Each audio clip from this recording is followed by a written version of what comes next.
วันขึ้น8 ค่ำเดือน8เหนือเวลา8 นาฬิกาถึง 12 นาฬิกาญาติโยมบูชาแผ่นดวงเลิศทำบุญตามอัธยาศัยเวลา 13 นาฬิกา 30 นาทีพระสงฆ์เจริญพระพุทธมนต์เวลา 14 นาฬิกา 39 นาทีเริ่มประกอบพิธีวางศิลาฤกษ์สร้างศาลาการประเรียนจึงขอเชิญชวนผู้ใจบุญทุกท่านร่วมพิธีวางศิลาฤกษ์สร้างศาลาการประเรียนทุ่งเศรษฐีบ้านสำต่อตำบลบ้านโป่งอำเภอเวียงป่าเป้าจังหวัดเชียงรายนำโดยพระครูอภิวัตวิกรมพระอาจารย์บรรยงอภิวัฒโนพร้อมเจ้าภาพและศรัทธาบ้านสันต่อท่านที่ต้องการร่วมเป็นเจ้าภาพโรงทานอาหารน้ำดื่มติดต่อพ่อหลวงประดิษฐ์สาคำ062 478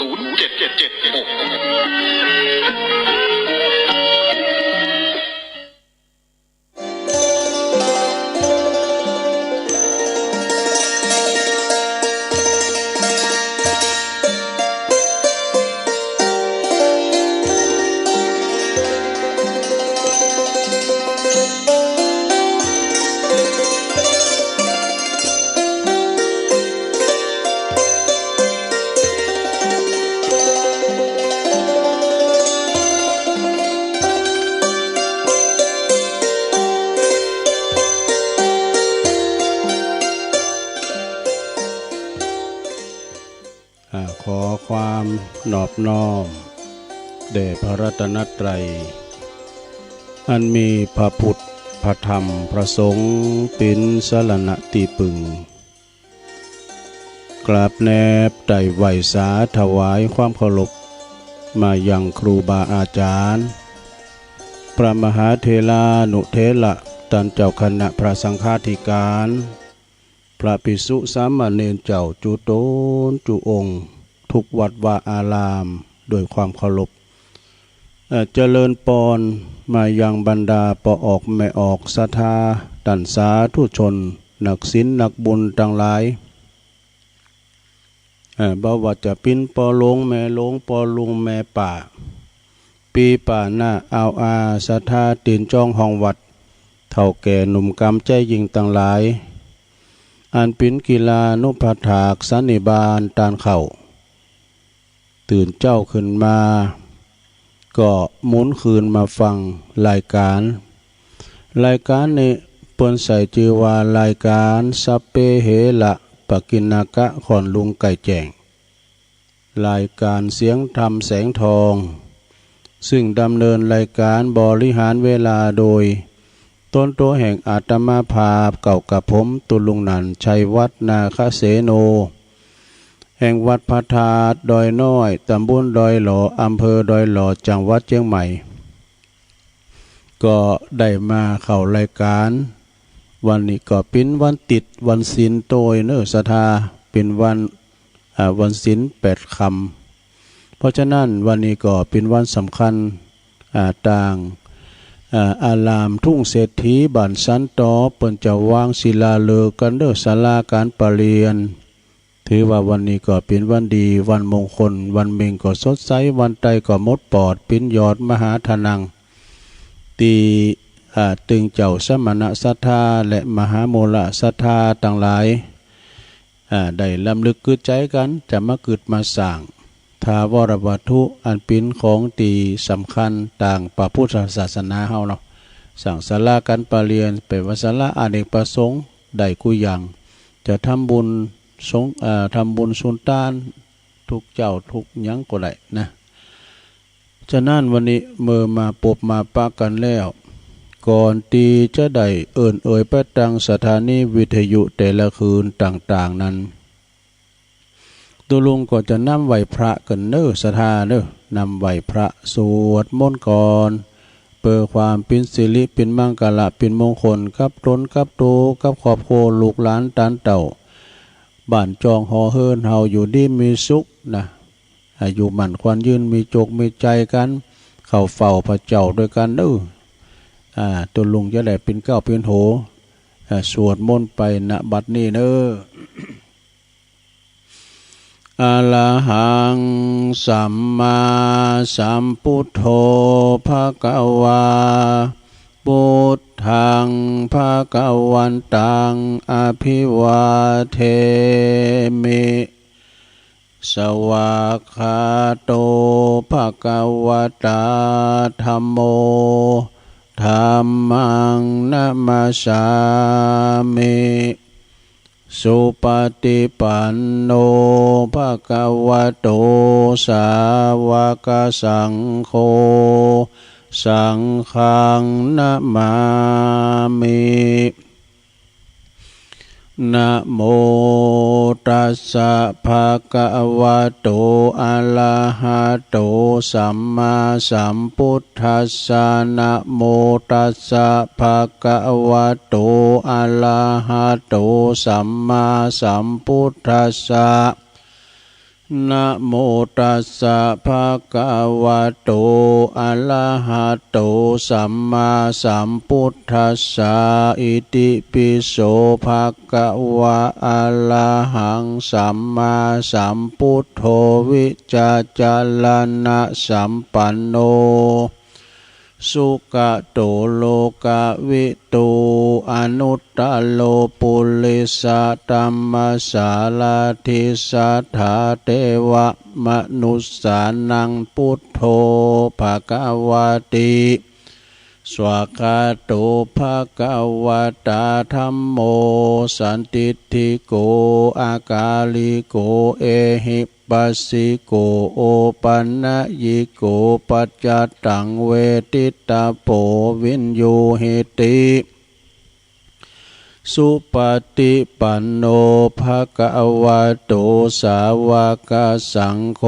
อุจุปฏิปันโนภควโตสาวกสังโฆยายะปฏิปันโนภควโตสาวกสังโฆสามิจิปฏิปันโนภควโตสาวกสังโฆญาติตังจัตตาลิปุริสะยุคานิอัฏฐปุริสะปุคลาเอสะภะคะวะโตสาวกสังโฆอาหุนายโยปะหุนายโยตักขินายโยอัญจลิกาลานิโยอนุตตลังปุญญเขตังโลกัสสาติจะยันโตโพธิยามุเลสกายานังนันทิวัตตโนเอวังตวังวิจัยโยโหหิจัยยสุจัยยมังคะเลอัปปลาจิตตปันลังเกสีเสปัทวิปุคะเลอภิเสเกสัพพพุทธานังอากาปโตปโมทติสุนักกตังสุมังกาลังสุปาปาตังสุหุติตังสุขันโนสุมุหุโตจะสุยิถังพรหมจาริสุปัทขินังกายกัมมังวาจากัมมังปัทขินังปัทขินังมโนกัมมังปณิทิเตปัทขินาปัทขินานิกาตวนะละพันตเถปัทขิเนสัพพิติโยวิวัจจันตุสัพพะโลกวินาศตุมาเตภวัตวันตรายโยสุขีติกายุโกภวะอภิวาตานาสิลิสันนิจังวุตตาปัจจายโนจัตตารโอธรรมาวทันติอายุวันโนสุขังปะลังเอาแล้วศรัทธาญาติโยมต่างหลายตุลุงก่อปิ้นเก้าปิ้นโหนำสวดมนต์ไปปิ้นตีเรียบร้อยก็ขอคุณพระติตาไหลรัตนะผ่านแผ่ว พระแก้วเจ้าตั้งสามประการจุนได้ดลบันดาลมาปกป้องคุ้มครองรักษาวัดวาอารามข่วงแก้วตั้งสามครูบาอาจารย์พระสงฆ์องค์สามเณรเจ้าอยู่กับวัดกับวาเนาะเผยแผ่สัจธรรมคำสอน ขององค์พระสัมมาสัมพุทธเจ้าได้เป็นเนื้อนาบุญศรัทธาได้สักการะบูชากราบไหว้ยึดเหนี่ยวจิตใจศรัทธาญาติโยมเนาะพอออกไม่ออกก็เหมือนกันก็ขอให้มี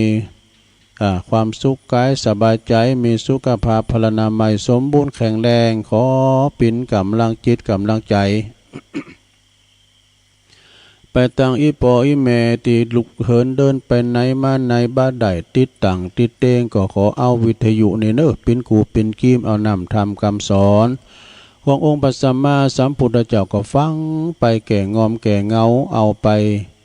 คัดเกลาจิตใจสุสังละพะเตปัญญังฟังโดยดีก็ยอมเกิดปัญญา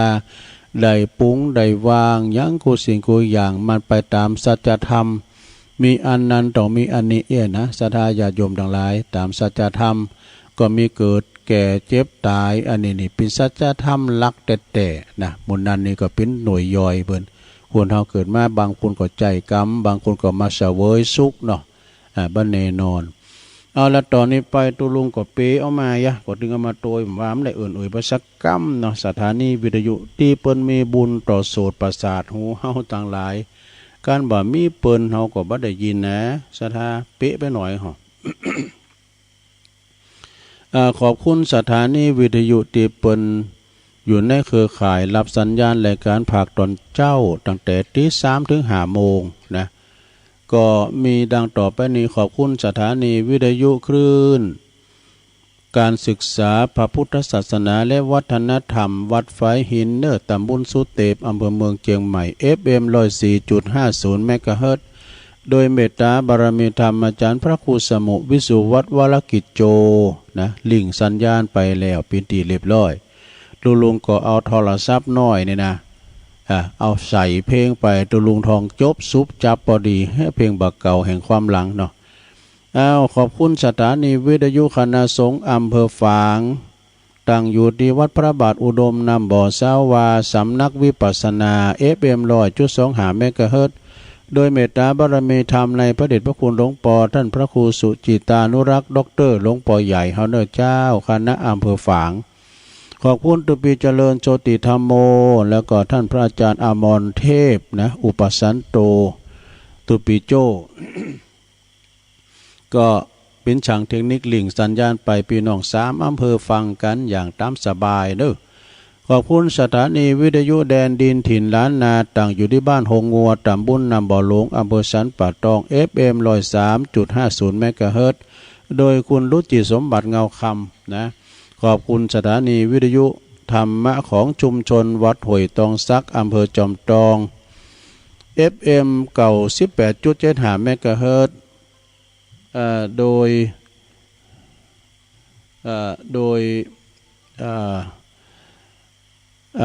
ดยพระเดชพระคุณหลวงอาจารย์ท่านพระครูวาปีวรมานิตท่านอาจารย์ชวลิตชัยวังโส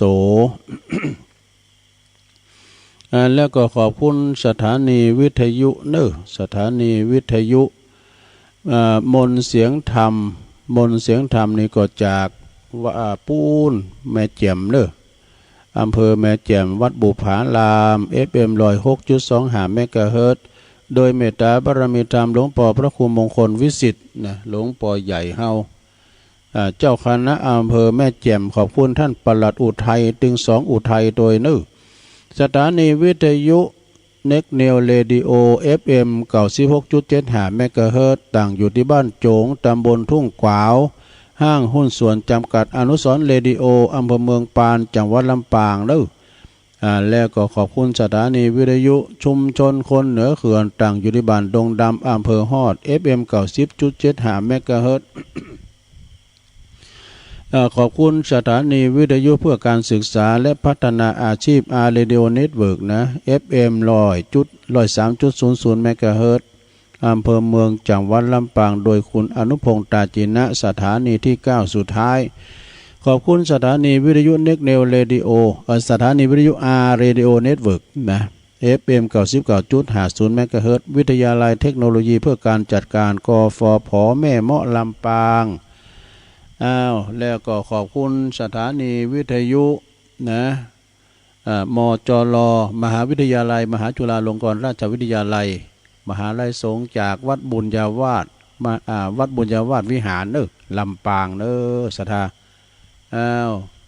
แล้วก็สักกรรมเดียวก่อนนั่นฟ้าเรดิโอนะก็ตั้งอยู่ที่ปูนป่าเด็ดในกลางเวียงเชียงใหม่ก็จะเปิดหับกันไป อันนี้ก็ปิ้นลายจือลายนามเนาะสถานีวิทยุที่เปิ้นมีบุญต่อโสตประสาทหูเฮาต่างหลายได้ฟังได้ยินก็ย้อนเปิ้นนะอยู่ต่างไกลวันนี้ตุลุงก็มาจัดนอกสถานที่ปิ้นเจ้าที่สอง ตามปกติวันนี้ปิ้นวันติดนี่ก็อาจารย์พระครูอภิวัฒนวิกรมเปิ้นจะจัดไปถึง4 โมงเนาะ4 โมงไปก็จะเป็นรายการมรดกธรรมอาจารย์ท่านพระครูวรธรรมานาถนะเจ้าอาวาสวัดหนองเหียงแต่วันนี้เปิ้นก็ว่าสะดวกนะเพราะว่างานตำบุญบ้านเปิ้นนะวัดใหม่น้องหอยนี่ก็ตำบุญสันติสุขเปิ้นอยู่วัดไก่วัดหิมกันก็จะไปช่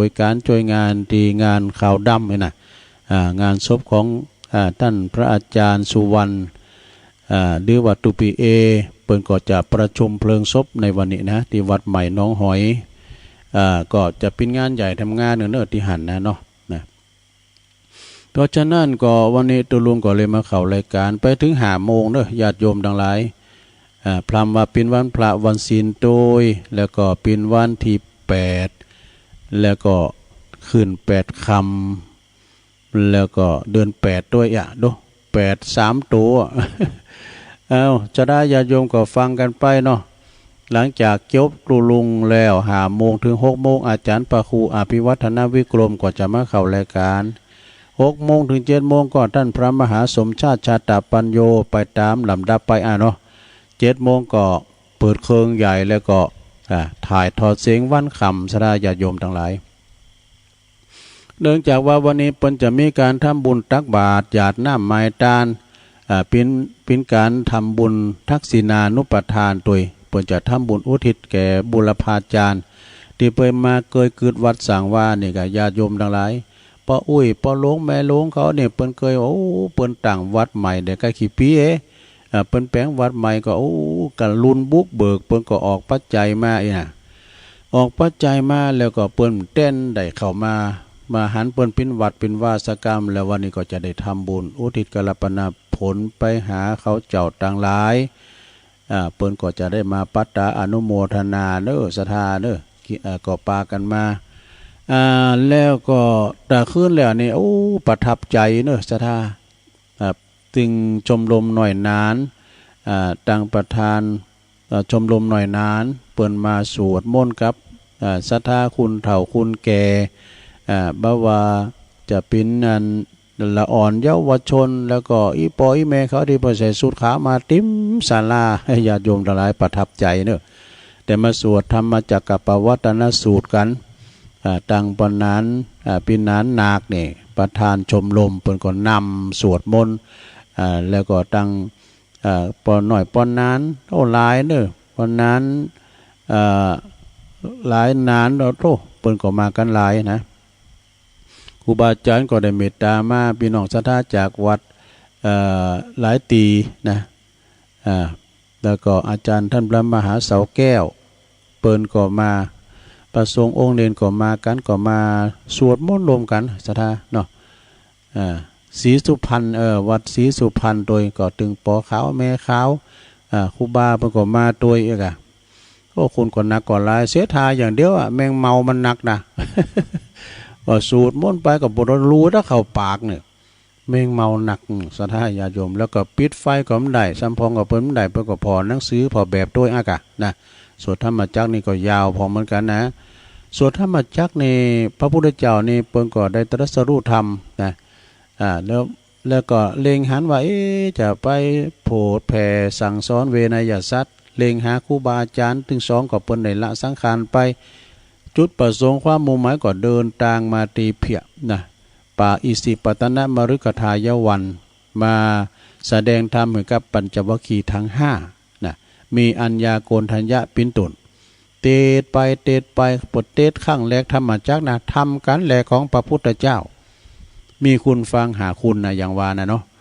แล้วก็เตจบไปคุณฟังโห หวยคนเดียวคืออัญญาโกณทัญญะปกาโตมาโบสถ์เป็นตุเจ้าเนี่ยฉะนั้นเนี่ยญาติโยมทั้งหลายธรรมจักเนี่ยเพิ่นก็สวดกันใดกันเนาะสดาโดยเฉพาะก็ลูกศิษย์ลุงหาอันอาจารย์ท่านพระครูปริยัติรัตนาโชติเนี่ยเปิ้นฝึกเปิ้นสอนเปิ้นเฮ็ดจนได้กำปากเหรอละอ่อนป .6 ป .5 ป .6 นี่น่ะม .1 ม .2 เนี่ยได้กำปากเลยเหรอเอาเป็นที่ซักเสริญเยินยอเนาะญาติโยมวันนี้ก็มาปบมาปะกับศรัทธาญาติโยมอย่างว่านะเนาะมาตกมาแตนเปิ้นเหมือนกันแต่ก็มาอยู่ในสถานตีอย่างอี้ก็ช่วยกันไปถือว่าเป็นเคยอันเดียวกันเอาก็เบิกไปก่อนบุกเบิกไปก่อนกำเดียวศรัทธาก็คิดว่าวันนี้เปิ้นจะมีวันศีลแล้วก็โยงเข้าบาตรกัมสังฆานี่เปิ้นก็จะอันมีตุลุงก็เลยยกยอดไว้เนาะสักกำเดียวนี่เปิ้นถึงถ่ายทอดวันคำก็เดียวเฮาก็ว่าโดยปอจานแต้เลยเนาะปอจานนันทานี่มาเด้อ เดี๋ยวเอาแต่ว่าศรัทธาญาติโยมเอาหัวใจมันก่อนเนาะตุลุงจะปันศีลหาก่อนเด้อแล้วทำบุญเฮาก็ค่อยเอาทำกรรมนี่น่ะปันศีลหาแล้วก็เดียวก็ไหวพระรับศีลฟังเทศน์เนี่ยก็เดี๋ยวจะเทศน์น้ำเทศน์ธรรมมีเจ้าภาพเนี่ยพี่น้องเหล่ายาววันนี้นะพี่น้องเหล่ายาวเปิ้นมากันว่านี่ต่อไปนี่เฮาจะได้อันรับศีลหากันนะโยมเด้อปินอกปินใจกับอีปอยแม่ที่มาวัดมาว่าบ่ได้อยู่บ้านฮับก็ได้นะลงเด้อเทคโนโลยีนี่มันล้ำยุค อยู่บ้านก็ฟังเอาแล้วก็ฮับศีลเอาอีแม่เขาอีปอเขาที่มาวัดมาว่าได้ติดต่างติดเต้งไงน่ะเนาะเอาประจานมาบ้านนี่กับเราประจานมาราธนาศีลกับเราเอาเด้อญาติโยมต่อไปตุลุงก็จะได้ปันศีลปันปอนให้ศรัทธาญาติโยมนะศีลหารัตนาพร้อมกันไปเลย มายังพันเตติสลานเนนะสหปัญจศีลานิยาจามะตุติยมปิมายังพันเตติสลานเนนะสหปัญจศีลานิยาจามะตติยมปิมายังพันเตติสาลาเนนะสหปัญจศีลานิยาจามะนะโมตัสสะภะคะวะโตอะระหะโตสัมมาสัมพุทธัสสะนะโมตัสสะภะคะวะโตอะระหะโตสัมมาสัมพุทธัสสะ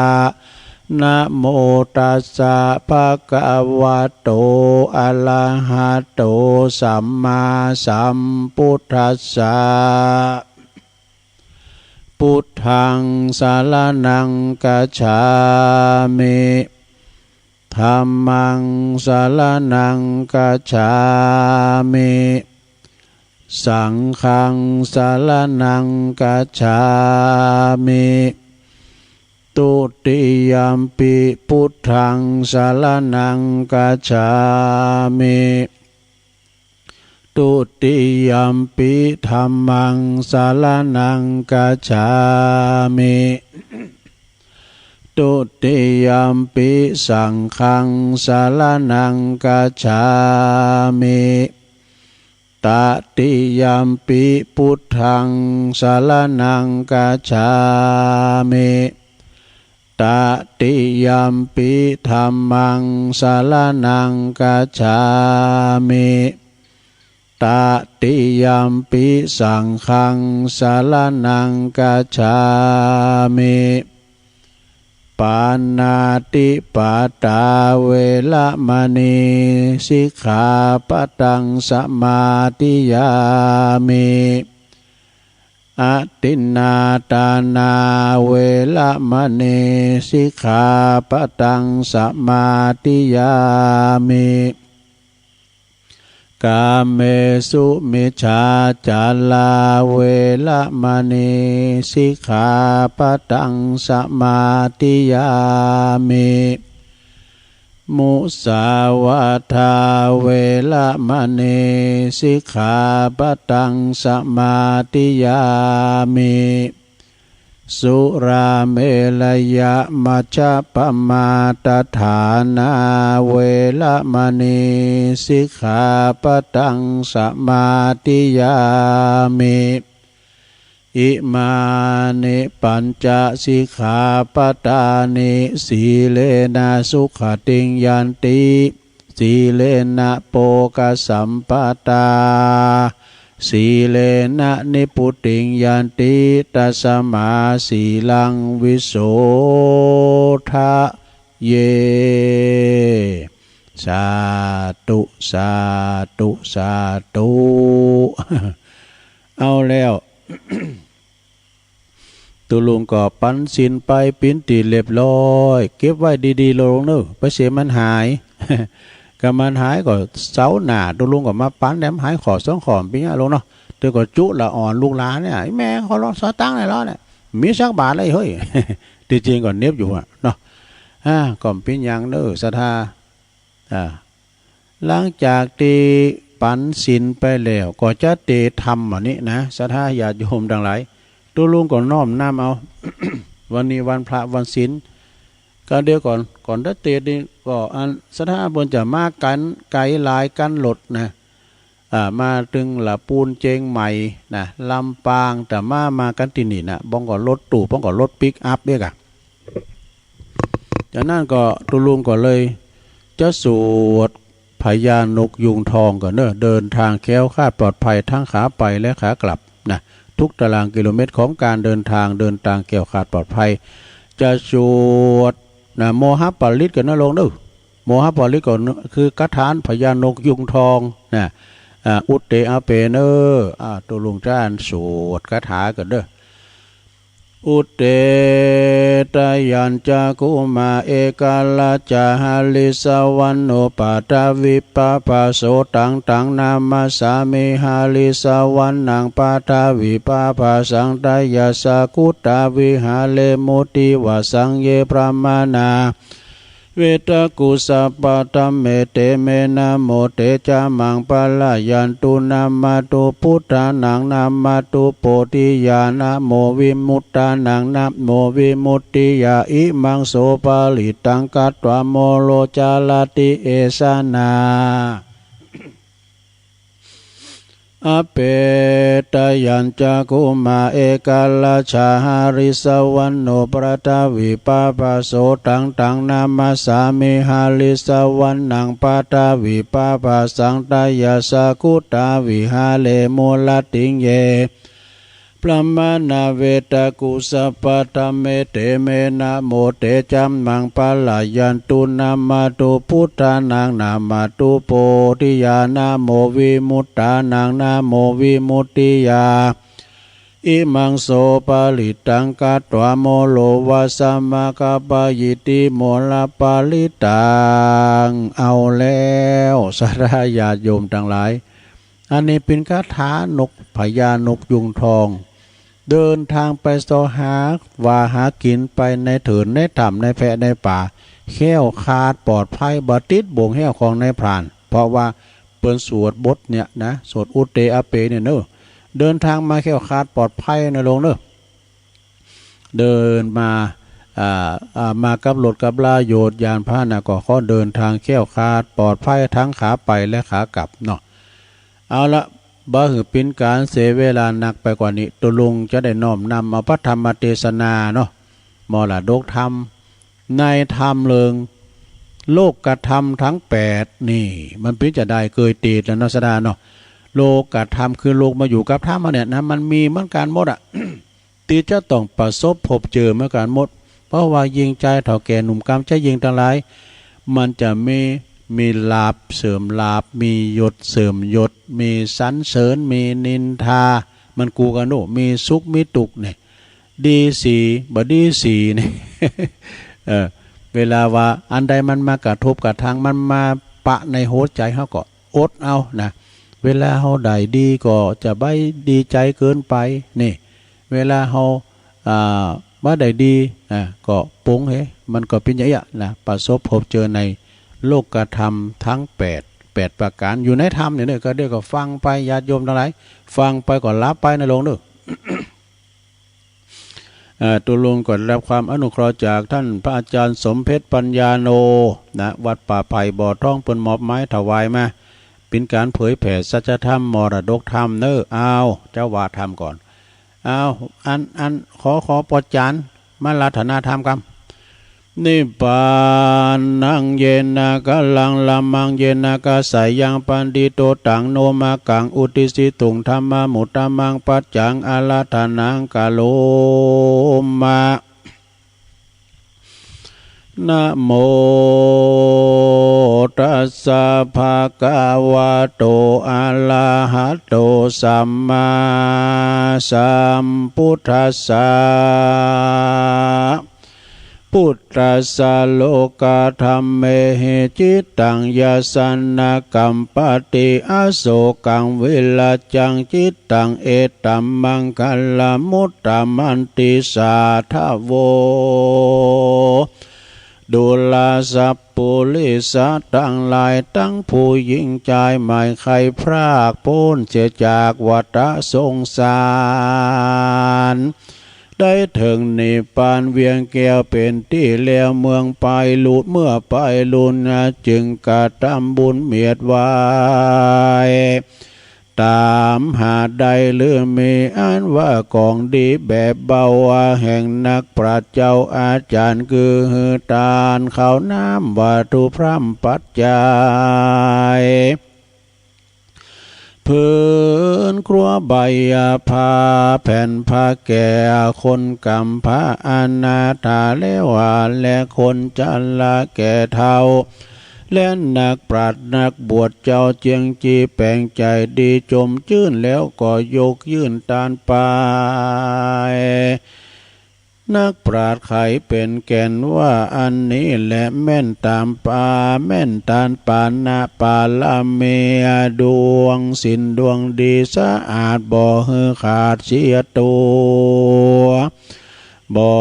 ฮือเมามัวสินเมามัวมนเศร้าอันว่าอาจารย์เจ้าเรียกว่าศีลปาลามีบ่ลานีปงขาดตามโอกาสมีมาได้ภาวนาคำเจ้าตามอาจารย์เจ้าสอนขายเพื่อให้ได้ตั้งใจให้มีใจตั้งมันบ่คือสอดดันเววนหรือตั้งสติต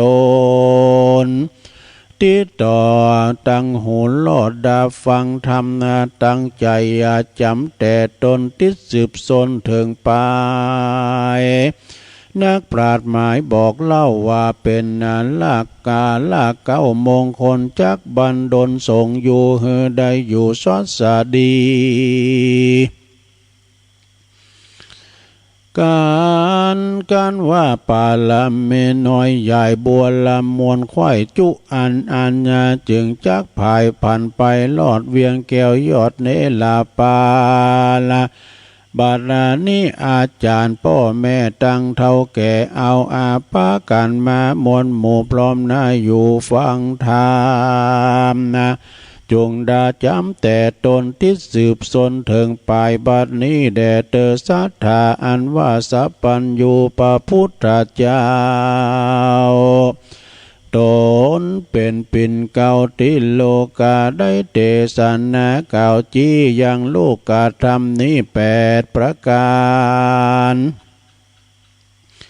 สอนคนสงสารหนุ่มเทาเพื่อตัดเหตุเก่าต่างวายเหือได้ผ่านภายไปสู่ยังที่อยู่กเกษมสีได้หนีพ้นจากต่างทุกข์ยากสงสารถึงนิพพานเวียงแก้วเป็นที่แล้วมาโน่นในดังบาลีไขแต่โตนะว่าพุทธัสสะโลกธรรมเมหิจิตตังยัสสนะกัมปติอโศกังจิตตังดังนี้พระเก่าจี้กฎหมาย ว่าคนยิงใจต่างหลายมวลหมู่อันข้างอยู่ทรงสันมีพามานหลายแหลนนับบับเปสังขยาเมื่อเมโลกาธรรมมาถูกต้องในแห่งห้องหัวใจแห่งคนผู้ใดนั้นเราก็อยู่ดังเก่าเดิมตีบ่ยินดียินไล่อยู่จากก้อยเดิมอ่อนบ่เฟื่อนคลอนสะต้นบ่เอาร้อนโศกาใจผู้นั้นหนาผ่องแผ้วเป็นดังแก้วดวงใสกิเลสไก่เสียงขาดบ่มาปาดสันดานนะมีใจบานชื่นจอยโยคากล้อยอย่าเสียหายย่อมมาเป็นมงคลหลายป่าเสริฐป่าหือเกิดเจยบานเทิงนิพพานสุดยอดดับเสียงขอดภัยมันและนาอันนะว่าโลกาธรรมนั้นใส่สั่งวิภาคไว้8ประการคือโลภลาโภคือมีโชคลาภมวลมากอลาโภโชคลาภจากนี้หายาโสมียศหลายบ่อน้อยอยาโสยศนะถากากาดก้อยไกลกรานินทาคนนินทาสาเศร้าบ่ออปัสสังสาคนตัวดาวซักเสริญสูนสุขขังสุขจำเลินจื้นจอยทุกขังตุกจองหอยมาปานะ8ประการนี้แล้วนักปราชญ์เจ้าเก่าจะไว้ว่าเป็นโลกาธรรมคือว่าเป็นธรรมตั้งอยู่ติดกะเป็นกู้โลกาโลกนี้นะบ่มังคนอยู่สั่งเปียงใดทำตัวไปเปียงอันบ่ด่วนสันนิหายธรรมต่างหลายฝูงนี้นักปราชญ์จี้ไขจี้กล่าวว่าโลกาธรรมจักงากายไขกรรมกล่าวแทงหือที่แจงยาวไปคือว่าผู้ใดนั้นเรามีลาภมากเต้าทมทองบ่เจยมีลาบมากเต้าทองถมบ่เจยจมจื้นสู่บ่ลิงรู้ยินดียามลาบหนีบ่มีนั่นสายก็บ่ร้อนไม่สันใดต้อมมีใจตั้งมันบ่ไว้หวั่นเววายามมีสักดีนายศใหญ่บ่มีใจไฟเจยบานยศยามยศผ่านก้อยกาด ก็บ่อาจมองใจคนใจไขคนจะไขว่าลาอยู่จะกว้ายสันดีคนไขวัติกาอูเป็นกรรมจื่นสู่สักเสริญก็บ่มีใจเจิญจืนจุจะจมจื่นบ่ปิติตื่นโดยตามยามทุกไหลหลามทางคอนก็ได้ตุกล้อนของเครื่องขี่มีขันติอดกันบ่ไว้วันสันใดบ่จะไขล่ำต้อยบ่ต่ำก้อยมองผ่านยามสุขบานหลายแลเข้ามาแผ่ทมทองบ่เย็นตัวปองหน้าใกล้บ่มักไฟสักสูงมีใจกุ้งตั้งมันบ่ไหวหวั่นเฟื่อนไหวคนใจคนใดเป็นดังนี้ใส่นักปราชญ์กล่าวไว้จี้ไขว่าเป็นมังกรกรรมพาเสริฐปาหือเกิดสวัสสดีแลนายะอโศกังอโศกังจิตตังยังมีมังกรกรรมสอนแถมบทหนึ่งใส่พระติไวยยอดมุนีคุณนามีกล่าวถอยสอ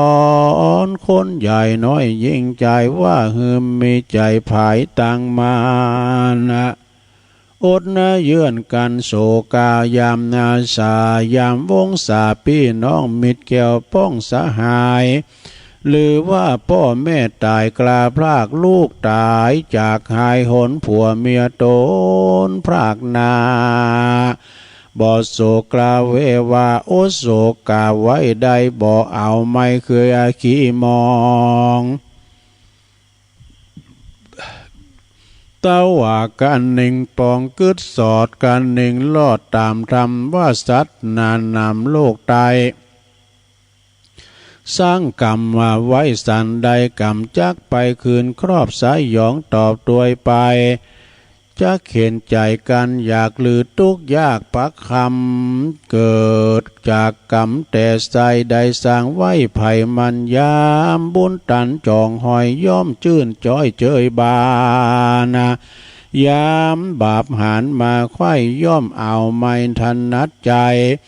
บ่มีภัยจักบ่มีภัยจักอาจตัดเสียงขาดเวียนกรรมเกิดนาตามธรรมดังนี้หากแม่นตีกองดีนักปราชญ์เมธีกล่าวไว้ว่าใจผู้นั้นใสผ่องแผ้วปากาศแก้วภัยมานั่นแหละนาวิลาจังจิตตังยังมีมังกลาสอนใจแถมบทหนึ่งสายพระเทวัยตัสสะปนจาสอนคนน้อยใหญ่ให้รู้แจ้งไข้หันใสว่าจิตผู้ใดนั่นโสดมาหมดจากโตดมนทินย่อมเจียงจินเลิศแล้วเป็นด่างแก้วพระพาจิตผู้นั่นพาเสดป่าเกิดสวัสดีมนทินมีหลายแหล่ตัวใหญ่แต่มีสามลำดับตามแต่เก่าคือลากะเล่าว่าหัวตีโตซ้ำมีมาก่อโมหะต่อปริโยสารสามประการนี้ใส่พระที่ไวยยอดมนนินว่าเป็นมนทินลายโหดเป็นโทษปายนายปาใจลุ่มร้อนเข้าสู่บ่อนต่างดำบ่อหันทำพระเจ้าย้อนกิเลสเข้าบังตาอุปมาเปรียบไว้เพื่อใดจำหมายดังนาดินนาสายมุกมุนยาขุนตาเป็นตมรับตางมสอดก็บ่อาจลอดปูปาอุปมาแถมหนึ่งเราเป็นดังเต้าตุลีแปดครัวดีแผ่นผ้าก็กลายเป็นแผ่นผ้ามัวดำเปื้อนนำเก่าเกลือพิษนาจากเนื้อเดิมตีอุปมาดังนี้ใส่จ้าเพียบไว้สันใดมีน้ำเย็นใสสะอาดหันต้องตาดหินพาจักนำมากินใจย่อมใจได้จุปาการเครื่องขวตันแผ่นผ้าบ่อเป็นฟ้ามัวดำเมื่อเรานำมาใจสวมซุบใส่กายาย่อมโสภาผ่องแผ้วเป็นด่างแก้วดวงใสใจคนใดสะอาดหมดเสียงขาดมนทินย่อมเจียงจินผาเสดป่าเกิดมงคลนำปาโตนไปสู่อย่างที่อยู่กเกษมสีได้สวัสดีชาตินี้และก็ชาติหน้าและนามูลสัทธาต่างหลายตั้งยิงใจมนหมู่อันพร้อมหน้าอยู่ฟังธรรมได้ดาจำแต่ตนติดสืบสนลำดับมาธรรมเทศนากล่าวจีได้แจ้งที่หันใสว่ามีใจตั้งมันบ่ไว้วันด้วยโลกธรรมจักเป็นต่างดำนั่นได้พ้นตุกไม่จุปาการอาโศกังจิตต่างบ่มีใจพานโศกเศร้ายามพ่อแม่เจ้าว่ำวายพี่น้องตายกลาพลากผัวตายจากหายหนลูกเมียตนพลากนาลือจ้างม้างัวควายเขาของหลายกร้อยกล้า บ่ไม่มาดเววาอดนะโศกาไว้ใดบ่เอาไม่ปลายลู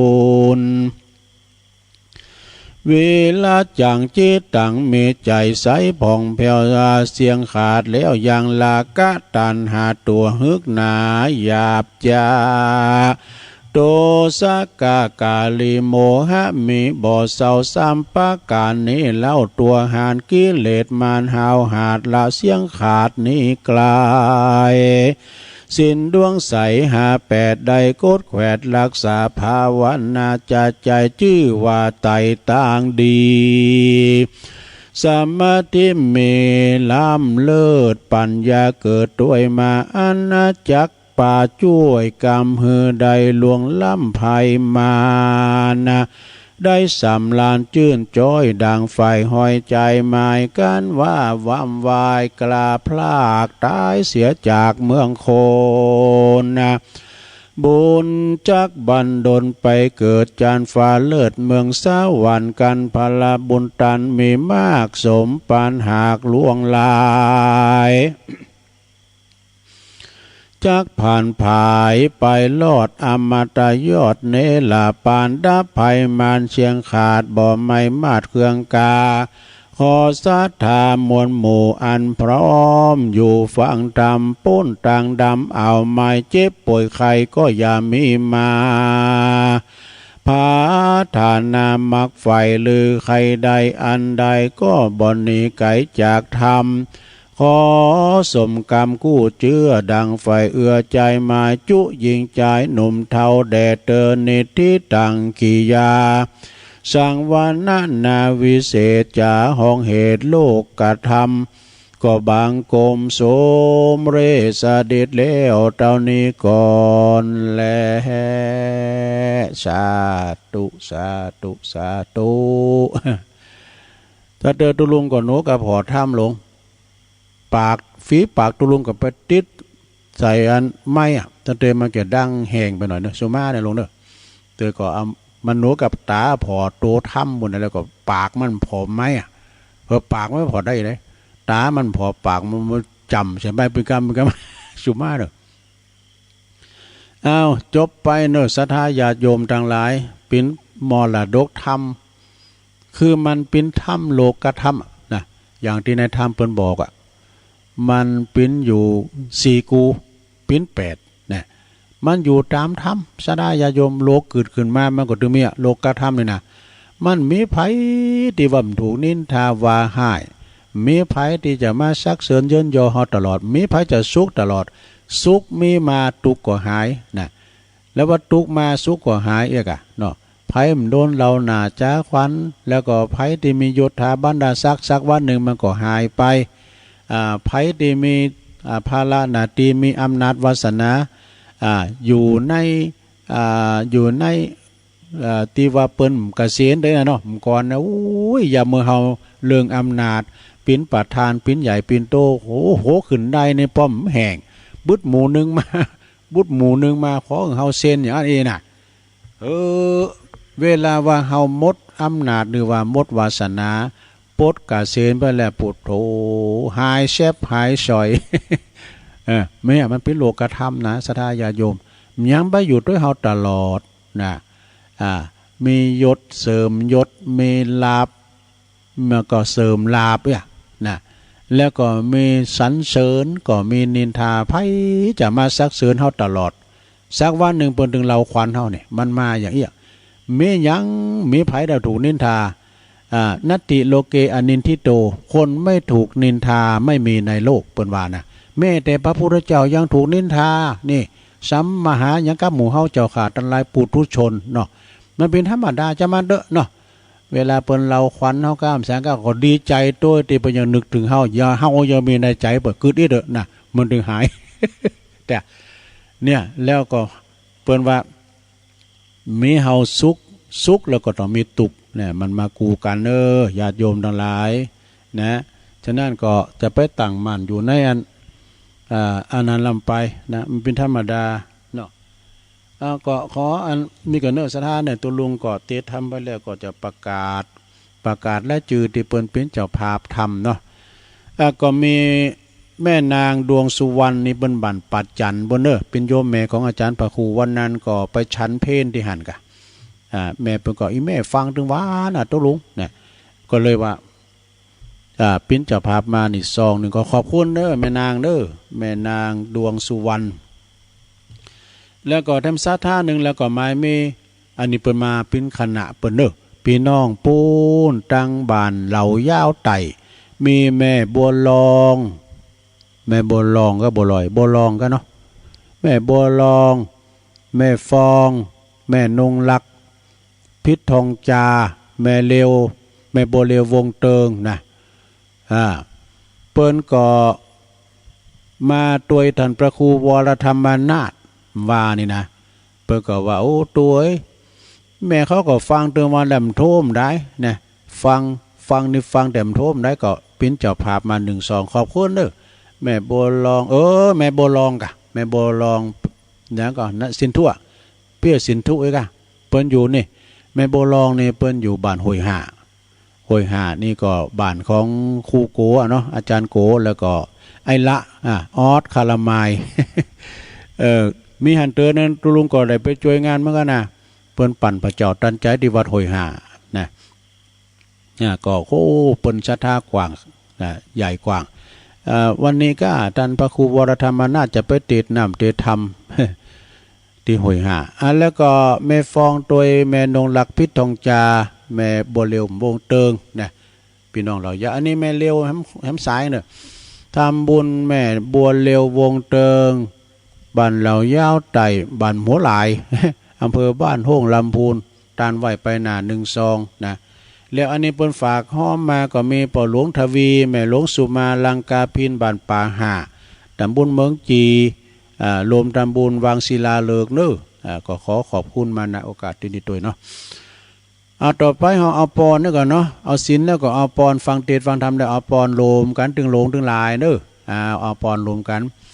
อย่าถ้าแม่เพนหยาดน้ำเลยแม่เพนขาวเตี้ยลืมจือเบิ้นแม่ปอสมศักดิ์แม่เพนขาวเตี้ยเปิ้นก็ปิ้นเจ้าภาพลมจะอุทิศบุญกุศลตานนำตานธรรม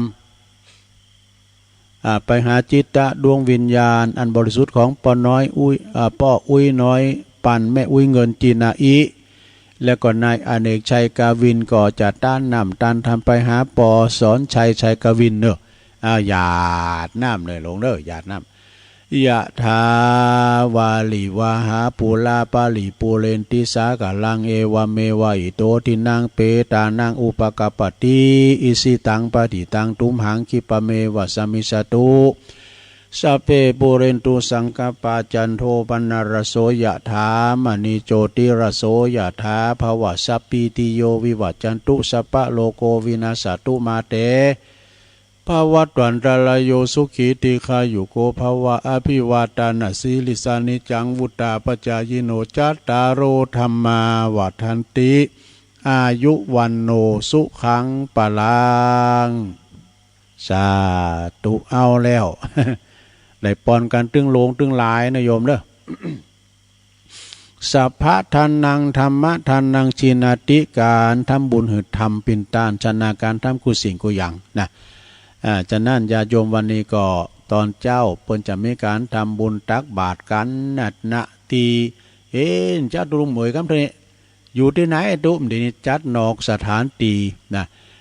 ที่สำนักสงฆ์อารามทุ่งเศรษฐีบ้านสันตอนะบ้านสันตอนี่ก็อยู่ตำบลทุ่งโป่งบ้านโป่งเนาะตำบลบ้านโป่งเนอะอำเภอเวียงป่าเป้าเนี่ยก็สถานที่กว้างขวางญาโยมทั้งหลายเรามีตัวเจ้าตัวเดียวนะโอ้ตัวปีไปก็อุดีก็ย่ำหูจักจือพอได้จากกันแล้วเนี่ยเฮ้ยย่ำหูจักจือพอได้เคยกันล่ำได้จือพอเนี่ยหูจักเขาเด้ออุดีพอโตตัวปีมันมีมนุษยสัมพันธ์ดีนะญาโยมก็ฟังเทศน์ฟังธรรมไปก็หนาวก่อนหนาวเนอะพร้อมยังตุลุงก็เปิดพัดลมนี่เปิดไม่ได้ยุงฮะแมงวะยุงวะเปิดแล้วก็แสบตายเนี่ยเจ้าอย่างย้ายไปปิดก็ไกลอ่ะแต่ใจไผ่ก็ใจตัวเก่านั่นนี่เนาะต่อไปตุลุงก็เอานี่มาว่าทำกรรมกันนะลุงนี่ท่านทำนะ นิทานทำปิ้นจะใดลองฟังพอเนี่ยนิทานเรื่องนี้เปิ้นให้ชื่อเรื่องว่าเดี๋ยวกันเด้อ เจ้าเอานิทานครูบาเจ้าเขาปีมาก่อนเต้นใช่ครับน่ะมันได้เลบอ่ะก็มันบ่ได้เลบเนี่ยตุลุงมันจบสูงไปเป้าไปตานมันกุมะเนาะ ก็เลยว่ายังบ่ได้เตอนะอันนี้เลบไปพองอ่ะ จะปิ้นจะใดก็ลองฟังพอวันนี้ได้กล่าวข่าวสารงานบุญเลยนะลงเด้อว่านี่มันได้เอาตุยมาสักกรรมแล้วก็รับปิกไปก็ไกลอ่ะเนาะช่วงสนามฟุตบอลอ่ะใช่ไหมอย่างอาจารย์ท่านมหาสมชาติว่าปุ้นกระท่อมปลายนา มันก็ปลายสุดบุญอ่ะไปนอนกันบุญอ่ะคือแล้วนี่ท่านมหาม่ามได้ก็มู่รู้ตัวลุงก็หลังจากว่าฟังเปิ้นสวดไปก่อนรับอ่ะนี่โยโคข้าชาดกนะดาบทขี้โกงนี่มันเป็นจะใดลองฟังว่าเด้อบางคนก็จะได้ฟังแล้วหรอเนี่ยบางคนก็ไม่ได้ฟังเติมก็ฟังเพิ่มเติมปัญญาไปเนาะณเจตวันวิหารพระพุทธเจ้าปราลบถึงภิกษุสอบโกหกรูปหนึ่งมาขีจุตูจ่อในขีจุนี้ขีจุนี้จึงเราชาดกเรื่องนี้หือฟังนะก็มีใจความว่าในอดีตนั้นพระตถาคตเจ้าของเรานั้นเสวยพระชาติเป็นตะกรวดนี่ก็คือมันเป็นอย่างแล่นนะโยมนะตัวลุงกับหันจักรรมเลยลูกตะกรวดนี่นะหันกันในโทรทัศน์กันเนาะหันกันในโทรทัศน์ตะกรวดนี่มันก็โตมันเลยคานดอกมันเลยคานบางทีชอบไปลักกินไข่ก้ามอย่างเงี้ยนะแมงตะกรวดนี่แล้วก็พระพุทธเจ้าของเฮานี่เสวยพระชาติเป็นแมงตะกรวดเป็นตะกรวดอาสาไหลอยู่ตีจอมโปกเนอะตีจอมโปกไก่กับอาสลมของพระดาบทนะดาบทนี่ประกอบเป็นบทเป็นฤาษีจี้ภัยนี่กะดาบทองค์นี้เป็นผู้นี้มีศีลมีธรรมจิตใจดีทำให้เจ้าบ้านเลื่อมใสศรัทธามาฟังเทศฟังธรรมกับดาบทถึงวันเอาข้าวน้ำโภชนะอาหารมาถวายเกิดลาภสักการะนะแต่ว่าเพิ่นก็ยินดีในลาภสักการะนะแล้วก็รวมทั้งตะกรวดก็มาฟังธรรมด้วยแน่แม่ตะกรวดก็มาฟังธรรมด้วยนะแมงตะกรวดก็มาฟังธรรมก็ฟังนะกับสัตว์ก็ฟังธรรมนะมีพระภิกษุสงฆ์ทั้งหลายนี่เปิดไปสวดมนต์ในธรรมนะข้างข้าวถึง500ตัวฟังข่าวปวดเกิดปิติตกมาตายมั้วะ จะซึ่งในรถประธรรมจะตกมาตายแล้วก็ไปบังเกิดในเมืองสวรรค์มั้วะนะเนี่ยสถานการณ์สวดโยโกห้องนั้นจะธรรมดานะฟังข่าวนี่ใครรับนะแต่กะอย่างทำกับเมื่อกันแหละตัวลุงมันจะขี่นอนมารับเนาะเวลาว่าเขานอนรับกันเนี่ยกำทำมาเดือดแต่งเตะไปแล้วมันดึกตาตื่นไปมันก็ซักซิดเหมือนกันไหนเนาะรวมทั้งตะกรวดเพื่อก่อมาฟังธรรมตัวเนี่ยอยู่หันวันหนึ่งเนอะอยู่มาวันหนึ่งดาบทออกไปเดินธุดงไปยังตีแห่งอื่นไปไหนแล้วเปิ้นปีกมาตีเก่าก็ทำมีดาบทแถมรูปหนึ่งมาอาศัยนี่ดาบทนั้นไปแล้วบ่ลาบสักการะมันนักเว้ยอย่ามานั่งเต้นกันนะจะมาเต้นเจ้าอาวาสเนาะปรากฏว่าข้างนั้นก็ถึงฤดูฝนด้วยยามฝนอย่างเงี้ยกันเนาะยามฝนอย่างเงี้ยกันแมงตะกรวดนั่นก็ออกมาจับปลาว่ะโอ้มาจับปลามันกินปลากันนะแมงตะกรวดเนาะเจ้าบ้านก็ออกไปลาตะกรวด ตะกรวดมาจับปลาเนาะแล้วก็เจ้าบ้านก็มาจับตะกรวดมันไล่กันดูแล้วก็นำเอาตะกรวดนั้นนะมาทำอาหารนะจะพัดเพชรกับหัวหยังนะแล้วมาตานถึงดาบดว่ะดาบดตีมาสวมรอยนะดาบดกินนั่นอาหารทำจาก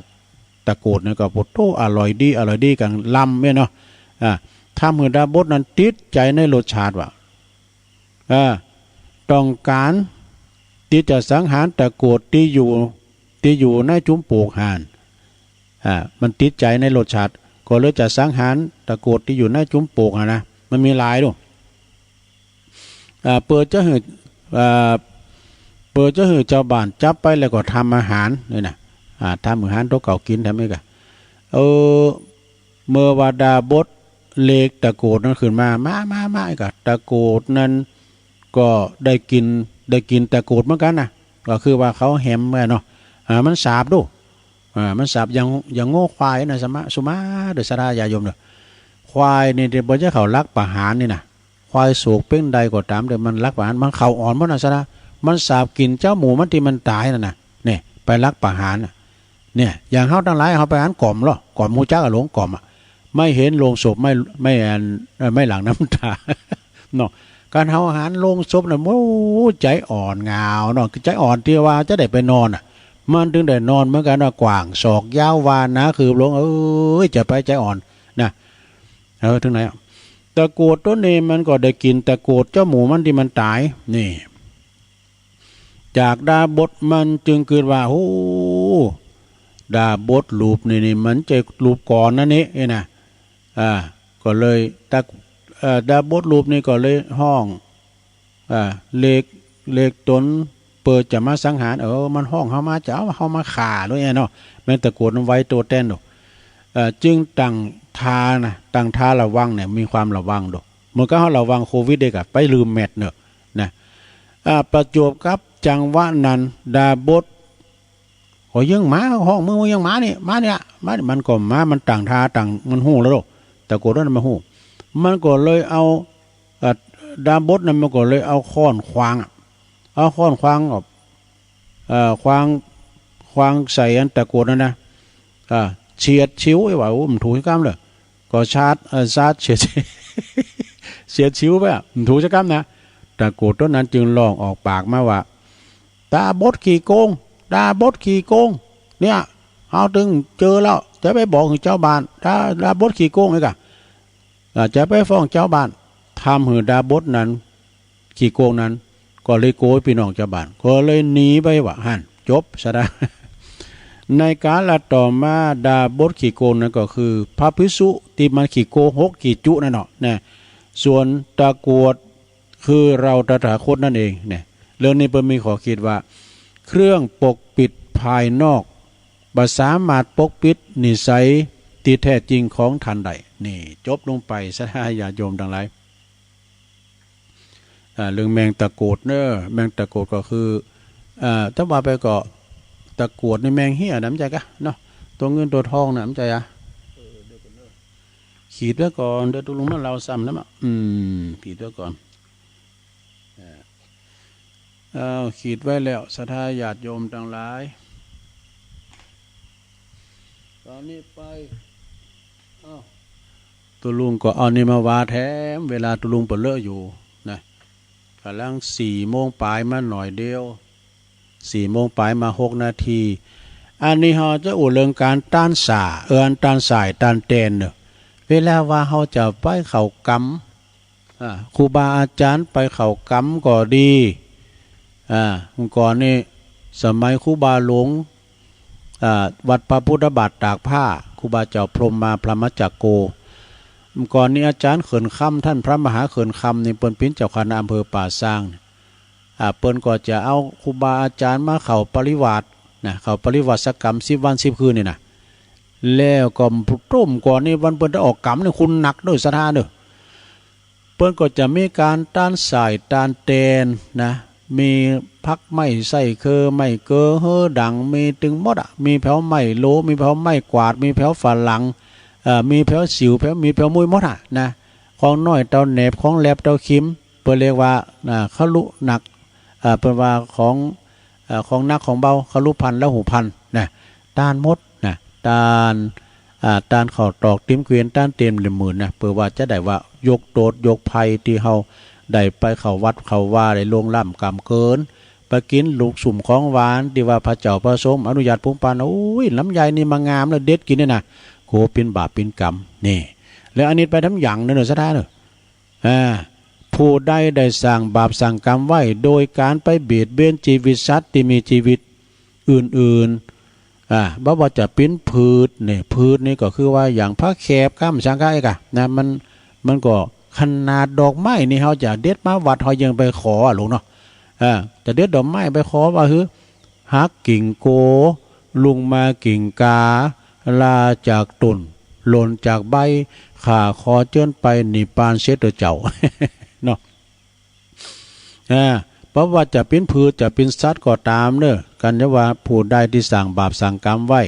โดยการไปเบียดเบียนชีวิตสัตว์และก็สิ่งอื่นๆเพราะว่าจะเป็นพืชหรือว่าสัตว์โดยความตั้งใจก็ดีโดยความบ่ตั้งใจก็ตามนะโดยความจำเป็นในการดำรงชีวิตปอบ้านแม่บ้านคนหนุ่มคนสาวคนเฒ่าคนแก่สมควรอย่างยิ่งเนอะที่จะได้ตานสายตานแตนเพื่อเหิมมดเว้นมดกรรมซึ่งกันและกันยกตัวอย่างเนาะยกตัวอย่างอย่างอินทร์ลงเนอะสั่งกรรมสั่งเวรไว้ดังต่อไปนี้นะเอาไปเด็ดพักไปหักหน่อไปสวาไปอันใส่หายใส่ใส่ ไปใส่หายใส่ไส้ไปยิงนกไปพกยิงหนูไปแตงหูเยียนนี่ป้าเยียนนี่นะไปไต่อึ่งพุทโธระยะมันกันเดียวไปไต่อึ่งนะไปตามเสาไฟฟ้า มันมากินแมงเมาเนาะไปไต่กบเอาดูอีกก็มีหรอไปไต่เขตไปส่องเฮ็ดนี่ไปส่องน้ำก่อนก็เขาอย่าไปเจ้าชู้เขาทหารเลยนะตุลุงลองถามนะเป็นว่าเขาเอาโกมไปส่องมันมีตาเนาะมันเขียวหุ่มไว้ มันเขามีเทคนิคเนาะเฮ็ดก็เป็นไปส่องว่ะนะแล้วได้ไปส่องกบส่องเขตพินดีดูว่าอันลุงนั้นมาดื้อเมาด้วยเนี่ยปวดโตไปส่องพอหันเนี่ยปวดกาลังซวยหน้าซวยตาว่ะน้อยนะ กาลังซวยหน้าซวยตามันเอามือตั้งหน้ามานะฝุ่นตกเสียมาอย่ามาลูบหน้าลูบได้ยังคูดว่าอันดื้อเมาด้วยเนี่ยแล้วแต่ไปยับต้นหนึ่งครับต้นนั้นมันปิ้นข่าวน่ะมันห้องอ้าวมันเป็นหลานเขาเลย มันเป็นหลานเขาเลยมันห้องเขาเป็นอ้าวนี่ก็เริ่มได้สักอย่างว่ะไปป้าเขตแอบมันไปแอบไปหมดว่ะไปป้ากบหลบเริ่มได้ยังสักอย่างนั้นปิกบานโดยตัวเป่าเมมันเดือดถึงไหนอ่ะ ไปไต่เขตไปส่องเฮ็ดนี่ไปเบ็ดป่าไปหาพักหวานไปหวานแหไปแย่ห้างมอสุ่มเนี่ยห้างมอสุ่มนะไปคุดอีแย่หูจักอีแย่เราอ่อนหูจักกะอีแย่อย่างจักกานะเด้อไปคุดเงาะจ่าหั่น ไปส่องจี้กุง ไปส่องจี้กุงไปคุดแมงมันดูไปบุบไปซุมหมูไปซุมหมูขาโง่บุบหัวควายดูเต็ดหญ้าก็มีโซนนะแล้วก็ข่าหญ้าดูพ่นยาข่าแมลง แล้วก็ส่องแมงนูนเนี่ยยำเอียกับแมงนูนเนาะส่องแมงนูนโหมจุนไก่บังคับน้ำใยออกดอก ใส่สารเนาะแล้วก็ออกไปช็อตปลาออดนี่แล้วก็ไปสอนนี่6นี่ประมาณอยู่30อย่างเนอะนี่ดูหือต้านสายต้านแตนเห็นเนอะโดยที่ว่าใส่ยอดปัจจัยอย่างละบาทก็ได้กันบาทนี่ก็30 บาทได้ดูเนาะบุตรพระจะมาต้านสายต้านแตนก็มาเนอะอย่างละบาทก็จะตกอยู่30 บาทนะหรือว่าอย่างหรือว่าหือต้านสายต้านแตนโดยแล้วต้านสายต้านแตนโดยเนอะอีดูใส่ยอดปัจจัยอย่างละบาทเนี่ยหรือว่า2 บาท5 บาท10 บาทก็แล้วแต่นะแล้วแต่ตามแต่ตั้งใจแล้วก็บาปกรรมนั้นก็จะหายหมดไปสาธุ อันนี้ก็เป็นของดีเป็นของที่ว่าเปิ้นเอามาหือตุลุงอันนี้ไม่ความว่าอาจารย์สืบเตชะวงศ์บุญสืบเตชะวงศ์นี่เป็นอันเปิ้นของตุลุงนะเปิ้นคือว่าอายุบนเตากันน่ะเนี่ยแต่เปิ้นเป็นครูนะตุลุงก็ไม่ใช่ครู สูงมากเลยนะขอบคุณด้วยอาจารย์บุญสืบเตชะวงศ์นะซึ่งเป็นคู่แล้วเปิ้นเกษียณไปละทำสนทำไห้ทำนาศรัทธาญาติโยมมีแถมอย่างหนึ่งเนอะศรัทธานะมีแถมอย่างนาฬิกาก็พอตัวน้อยในคอมนี่นะก็มีกินมีตานจะได้ก็ตามเฮาก็ช่วยกันศรัทธาญาติโยมทั้งหลายโดยเตตนา อย่างวันนี้นี่นะศรัทธาญาติโยมวันนี้ก็ศรัทธาเปิ้นจะมาหลายเจ้าคณะพระครูหลวงพ่อเจ้าคณะอำเภอเปิ้นก็จะมาแล้วก็ศรัทธาญาติโยมก็ค โรงทานก็จะมีหลายเนอะโรงทานก็จะมีหนักมีหลาย โดยเฉพาะกับวันนี้ผู้ใหญ่ใจบุญในทุนใจดีขหบดีเจ้าภาพเพิ่นก็จะมาโดยมากันหลายอยู่ซะด้าเนาะโดยเฉพาะกับคุณเชิดพงษ์กิ่วแก้วตัวแทนของแม่จันฟองกิ่วแก้วซึ่งเป็นลูกเปิ้นและพร้อมกับตังเปิ้นของเปิ้นที่เปิ้นจะมาเป็นเจ้าภาพเนาะหมู่เฮาเจ้าขาทั้งหลายก็ปากันมาเนาะมาก็มาปูจาลักหรือว่าปูจาใหม่มงคลนะใหม่มงคลต่างๆซึ่งก็เปิ้นแปลงไว้แล้วเฮาจะไปจดในตารางนะในตารางก็มาปูจาเอาแล้วก็จะมาปูจาแผ่นดวงเลิกแผ่นดวงจาตาก็มาปูจาได้เนาะแค่เขียนจื่อเสียงเขียนจื่อนามสกุลวันเดือนปีเกิดลงไปก็เขียนลงไปนะแล้วก็ศรัทธาญาติโยมก็จะมาปูจาบดิ้งกีเนี่ยก็ก่อนละ19อีกกันเนาะก็เฮาก็เอาบุญด้วยเปิ้นอันนี้เนาะเปิ้นปี9ศรัทธาเฮาก็หอมตานโดยเปิ้นนักพองหน่อยพองก็แล้วแต่กำลังก็ดินก่อนอิฐก่อนนึงก็หมายความว่าเป็นเจ้าภาพรวมกับเปิ้นเนาะโอ้สถานที่นี้ตุงเศรษฐีนี่อย่างปอาจารย์ปนั้นนาคเปิ้นวาน่ะเป็นทุงเศรษฐีทั้งหน่อยก็แต่ประการกรุงลุงเริงโดยนามมงคลกันว่าไผจะมาทำมงคลหยังก็ตามเนาะมาตานขันเข่าก้ามาเจิมรถก้าเนี่ยมาดีอาจารย์เนี่ยต้นนามเศรษฐีดูทุ่งเศรษฐีเนาะ อันนั้นก็สถานที่นี้ก็แทบหน่อยก็จะเจริญไปตนาศรัทธาญาติโยมก็มาทำบุญกันอาจารย์พระครูอาจารย์อันเจ้าสำนักนี่เพิ่นบอกว่าตกศูนย์กลางว่ะที่นี่นะตกศูนย์กลางเพราะว่าตั้งรอบๆนี่เพิ่นเป็นวัดโมดแล้วก็อันนี้เพิ่นกำลังสร้างวัดใหม่นะฉะนั้นศรัทธาญาติโยมก็ปากันมาตุลุงก็ไปนอนอยู่ปุ่นน่ะกระท่อมปลายนาปุ่นน่ะฟังเสียงกบเสียงเขียดมันเป็นที่โมนมันแบบว่าอย่างสมัยเมื่อก่อนเก่าเฮาอยู่กลางตุงกลางนาได้ยินเสียงกบเสียงเขียดมันโมนเนาะแล้วนกอันนั้นก็มีนกอันดูเว้านกปอเฮยก็ว่านี่บินมาโอ้พี่ว่าตัวอย่างดูตัวจะใหญ่เหมือนกันเนอะที่ว่านกแซวหางโบกว่ามันใจก็เดียวห้องนี่โอ้พี่ว่านกดูเว้านกกะเว้านะ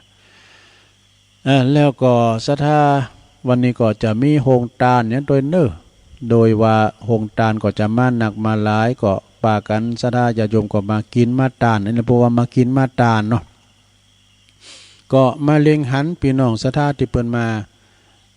ากันเนี่ยมากันถึงวานศรัทธาอย่างปอหลงเนี่ยปอหลงประดิษฐ์นี่นะคุณหนุ่มคุณแน่นนี่นะโตของงานเหรอมาถึงวันกูคำกูคืนแล้วก็ใจใส่ครูบาอาจารย์จะดีนะจะห้องอ้อมยังก็ได้อันนี้เป็นเนอะอันนี้ผิวนี่เนอะนะอาจารย์เป็นว่าโอ้เดือนละดมคุณมาละผิวพัดปัดกวาดเป็นตีของงานแต่แล้วก็อบต.สท.โดยเอาการเปลี่ยนการตุลุงก็มูจักไผท่านพระอาจารย์ที่เปิ้นเป็นเจ้าสำนักก็อันนั้นเป็นอบต.นะเป็นสท.อีกเปิ้นก็จีบอกเป็นอย่างโอ้เปิ้นช่วยกันมีความสามัคคีสามัคคีเป็นน้ำหนึ่งใจเดียวกันเนาะศรัทธานะอันนั้นวันนี้ก็มาเนอะมาผอมากอยว่าเปิ้นจะกินจัดต้านจะได้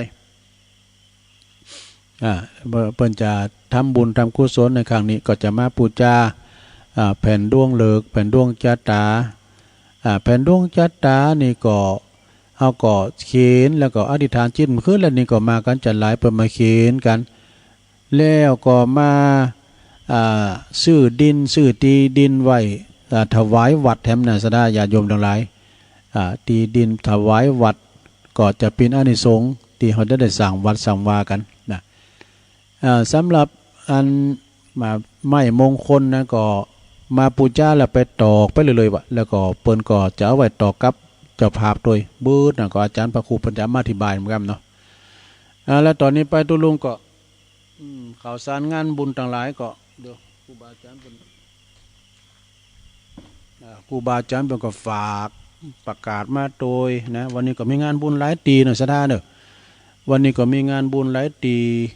แต่ว่าก่อนอื่นนะก็วันนี้เปิ้นจะมีงานการประชุมเพลิงศพพระอาจารย์สุวรรณ สุวรรณิชายาทันตะจิตโตนะหรือวัตถุปีเออายุเพิ่น48-49อย่างนะชอบปฏิบัติธรรมแล้วก็อยู่กับวัดก็ปิ้นกุกด้วยนะ ทำอาหาร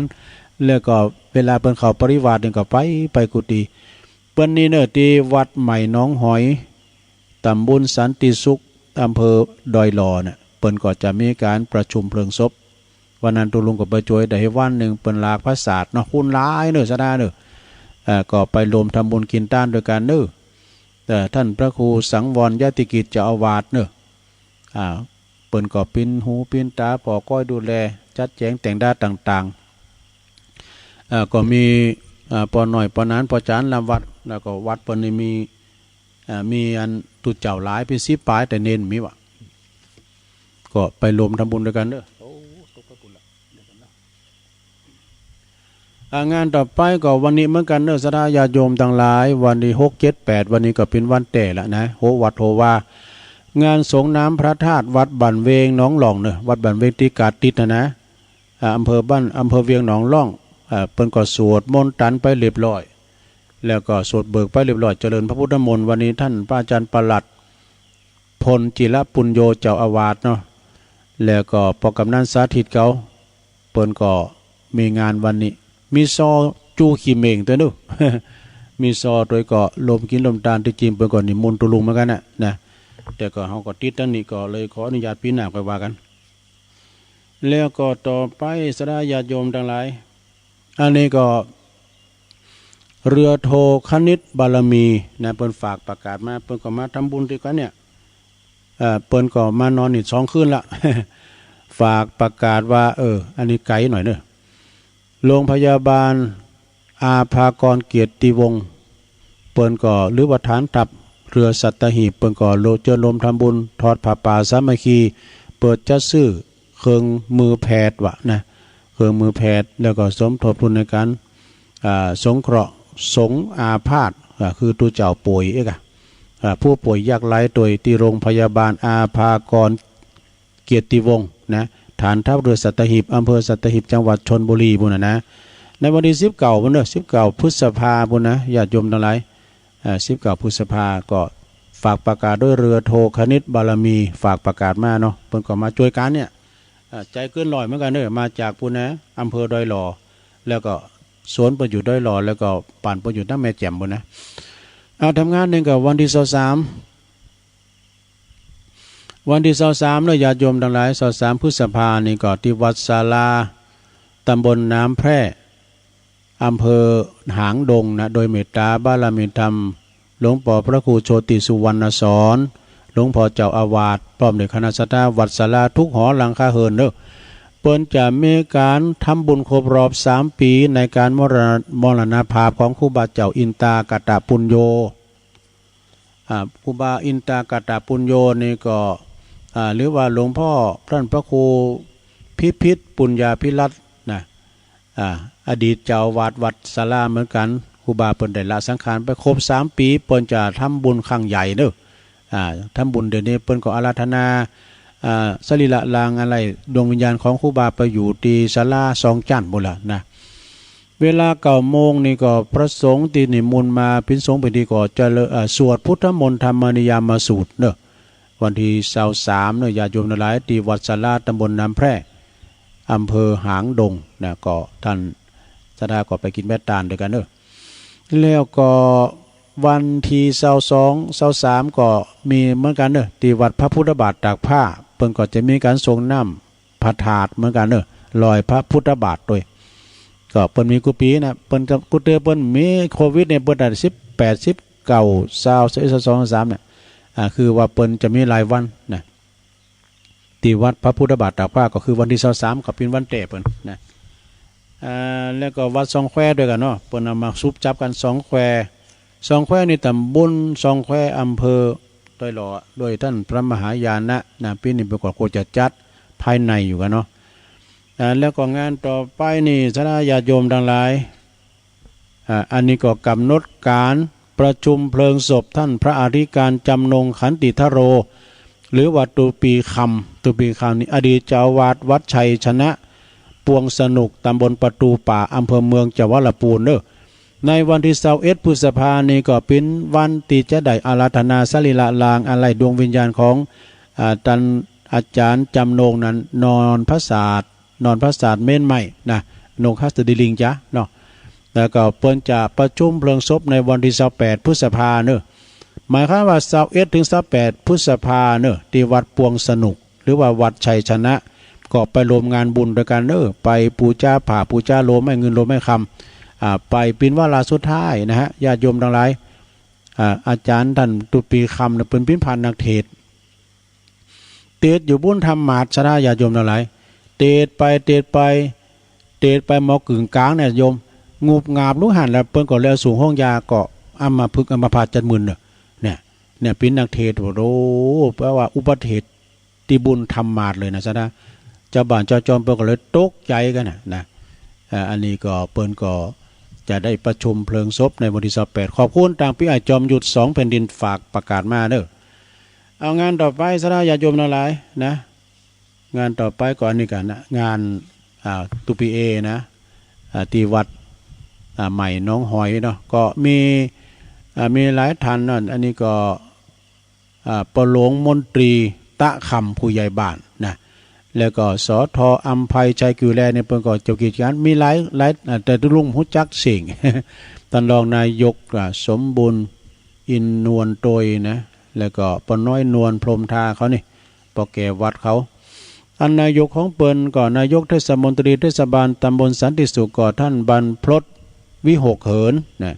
เปิ้นก็มาเอารถเอาเครื่องเสียงมาจุยนะท่านรองสุรศักดิ์วินยะนี่นะอินยะก็ตั้งไอสุทัศน์หรือว่า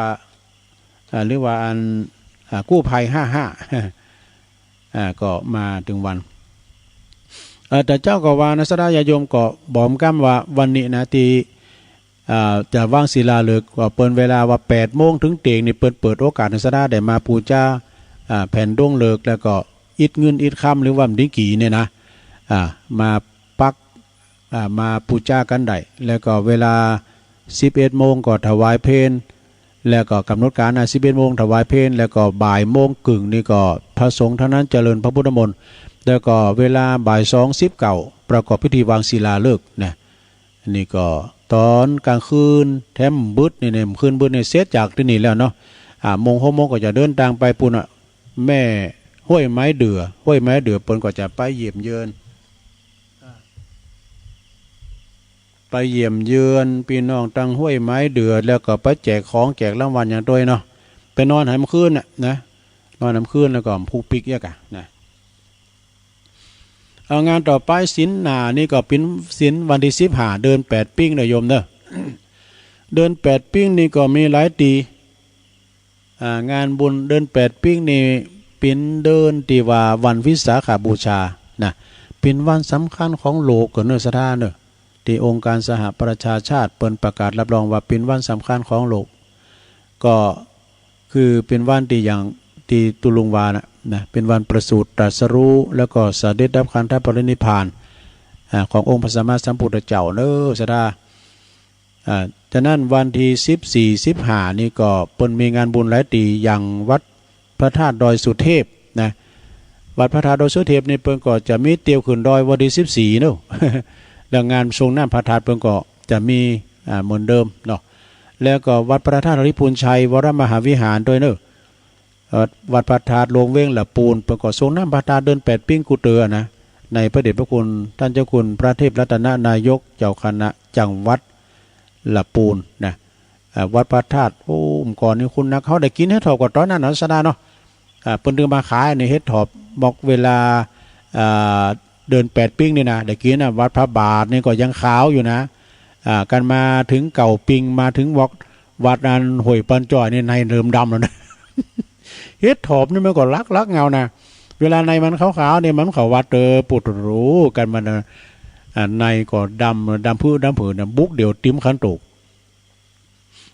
แล้วก็วัดพระธาตุริพุนใจวัดดอยสุเทพเนาะเดิน8ปิ้งนี่นะทางซ้ายแต่ก็มีวัดพุทธนิมิตรนะจอมตองนะวัดพุทธนิมิตรนี่หงเฮนพระมีเนอะหงเฮนตุภาพมีหัน ในเมตตาบารมีธรรมหลวงพ่อพระครูอินทยานรังสีแล้วก็วัดศพเตี้ยด้วยวัดแม่บุญปันเขาจอมตองเหมือนกันวัดศพเตี้ยจอมตองแล้วก็วัดตีตุลุงอยู่นี่ก็วัดพระธาตุดอยน้อยตำบลดอยหล่อเขต2อำเภอดอยหล่อโดยเมตตาบารมีธรรมหลวงพ่อพระครูสาธุกิจจานันท์รองเจ้าคณะอำเภอดอยหล่อเจ้าวัดพระธาตุดอยน้อยก็จะมีสืบชะตาหลวงเด้อสดานะสืบชะตาหลวงตัวยแล้วก็ทรงน้ำพระธาตุตัวยกยอดชัดซุ่มประตูตัวยนี่3อย่างสดานะจัดติมสูตรแต่ไม่มีลิเก ไม่มีลิเกนะจะได้ญาติโยมก็ไปรวมทำบุญกินต้านกันเนอะในบุญบารมีงานแต่ละตีแต่ละแห่งนะไปรวมกินรวมต้านกันนะจะได้ญาติโยมทั้งหลายตีใดตัดประกาศไปหลายตีหลายตังหลายบ้านหลายจองตีเปิ้นใดมารวมกินรวมต้านกันนะก็ขอประกาศตั้งตักตั้งลายก่อแม่หลวงสายฝนจันกุณนะแม่หลวงเปิ้นก่อตักมาตั้งลายเพื่อจะต้านลอยวันเลยก็ฮะต้านลอยวันของปอหลวงบ้านน้องผาขาวนี่อาจารย์ท่านพระครูสัทธิสารคุณเปิ้นก่อจะต้องจัดแจงทั้งปูนตัวเปิ้นปิ้นเจ้าอาวาสแล้วก็เจ้าคณะทำบุญตัวแล้วจะไปสวดมนต์ตันตัวเอะนะไปสวดมนต์ตัวที่วัดปูนวัดอันบันเวงนะขอบคุณอันนี้เอากราบอนุโมทนาเนื้อเจ้าตุลุงฟังอยู่เจ้าเนี่ยแล้วก็มีโยมชื่นใจไพรวันอันนี้ปางน้ำทุสาธุเจ้าแม่บรมมาปินตาแม่บรมมาปินตานี่อยู่หนองสมณะเด้อเอิ่นไปตังปลงวงเขาเนี่ยแล้วก็ปลงนรงปลงแก้วเขาดูเคยรวมงานกันปหลวงคำฟูใจพลเขาก็ดีหลายทันขอบคุณเนอะแล้วก็มีเจ้าอธิการวิชาสุจินโนเจ้าคณะตำบุญมงหน่อยเจ้าวัดป่าตานวัดป่าตานก็ลูกศิษย์ลูกหาของครูบาจรจันทรังสีนะเอิ่นบาดังอาจารย์สุทัศน์การทวังปอครูฮอนนี่ปวดกับปิ้นปอจานวัดด้วยนะเอิ่นบาดังไก่แป๊บหน่อยเนี่ยนะไอพงป่าสร้างบันแซมเนาะขอบคุณดังคุณแม่ครูทองคำที่วงคำเนอะตื่นขึ้นมาก่อนได้มีบุญทำวันหนึ่งนะมีลมหายใจ เสาหินสีโบบานเนอะโอ้ปอบุญธรรมชัยกาดอันนี้ปอบุญธรรมนี่เป็นอยู่หมูเปิงเนอะปิ้นจานนะวันนี้ไปปิ้นจาน7 ลิ้นเนาะ ปิ้นจาน7 ลิ้นปอบุญธรรมชัยกาดเนอะแล้วก็แม่เดือนเพนทิมวางแม่เดือนเพนนี่เปิ้นก็ฟังอยู่เปิ้นอยู่น้องหานำบ่อหลวงบุนะแม่เดือนเพนนี่บุญเปิ้นก็จะมาเนอะแม่จันเลื่อนไซเขาเนี่ยบุญเปิ้นจะมากันเนาะก็มากินมาตานกันอาสาญาโยมเนาะมาถวายเพลตัวเองแล้วก็ชมรมวิทยุสกายโดยแล้วก็กลุ่มเทพาลักษ์กลุ่มวิทยุคืนสีแดงเขาโดยแม่สุทัศน์ดีมูลได้เจริญพรเนอะแล้วก็มีแม่แดงอัมพรจากแดนดอกไม้โดยจอมตองโอ้อันนี้ก็คุณพี่ยุพินหอมมาลาปีหน่อยจากแม่หยวกด้วยเนอะหน้าสารกลางจังหวัดเชียงใหม่ชมรมวิทยุ44ด้วยนะโอ้แม่ซีดาเนี่ยว่าเป็นกบมานี่ว่าเป็นกบมาขึ้นเป็นกบมานะเอาอันเรียกว่านำปันนะมาด้วยเนาะเปิ่นก็โอ้แล้วก็มีกลุ่มทุ่งเศรษฐีด้วยเนี่ยคุณป้าวรนาถโดยแล้วก็ชมรมสกาย85ชมรมสกาย85นี่ขอบคุณท่านประธานประกอบฟังนะท่านประธานสกาย3เนี่ยน้องตองพัฒนา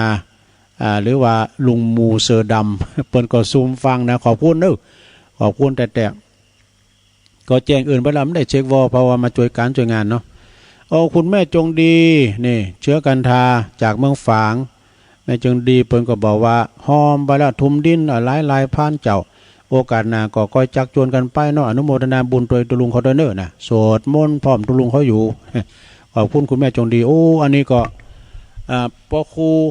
ครูชัยทองขันตักมาตั้งลายโดยขอบคุณเนอะที่เปิ้นตักมากันตั้งลาย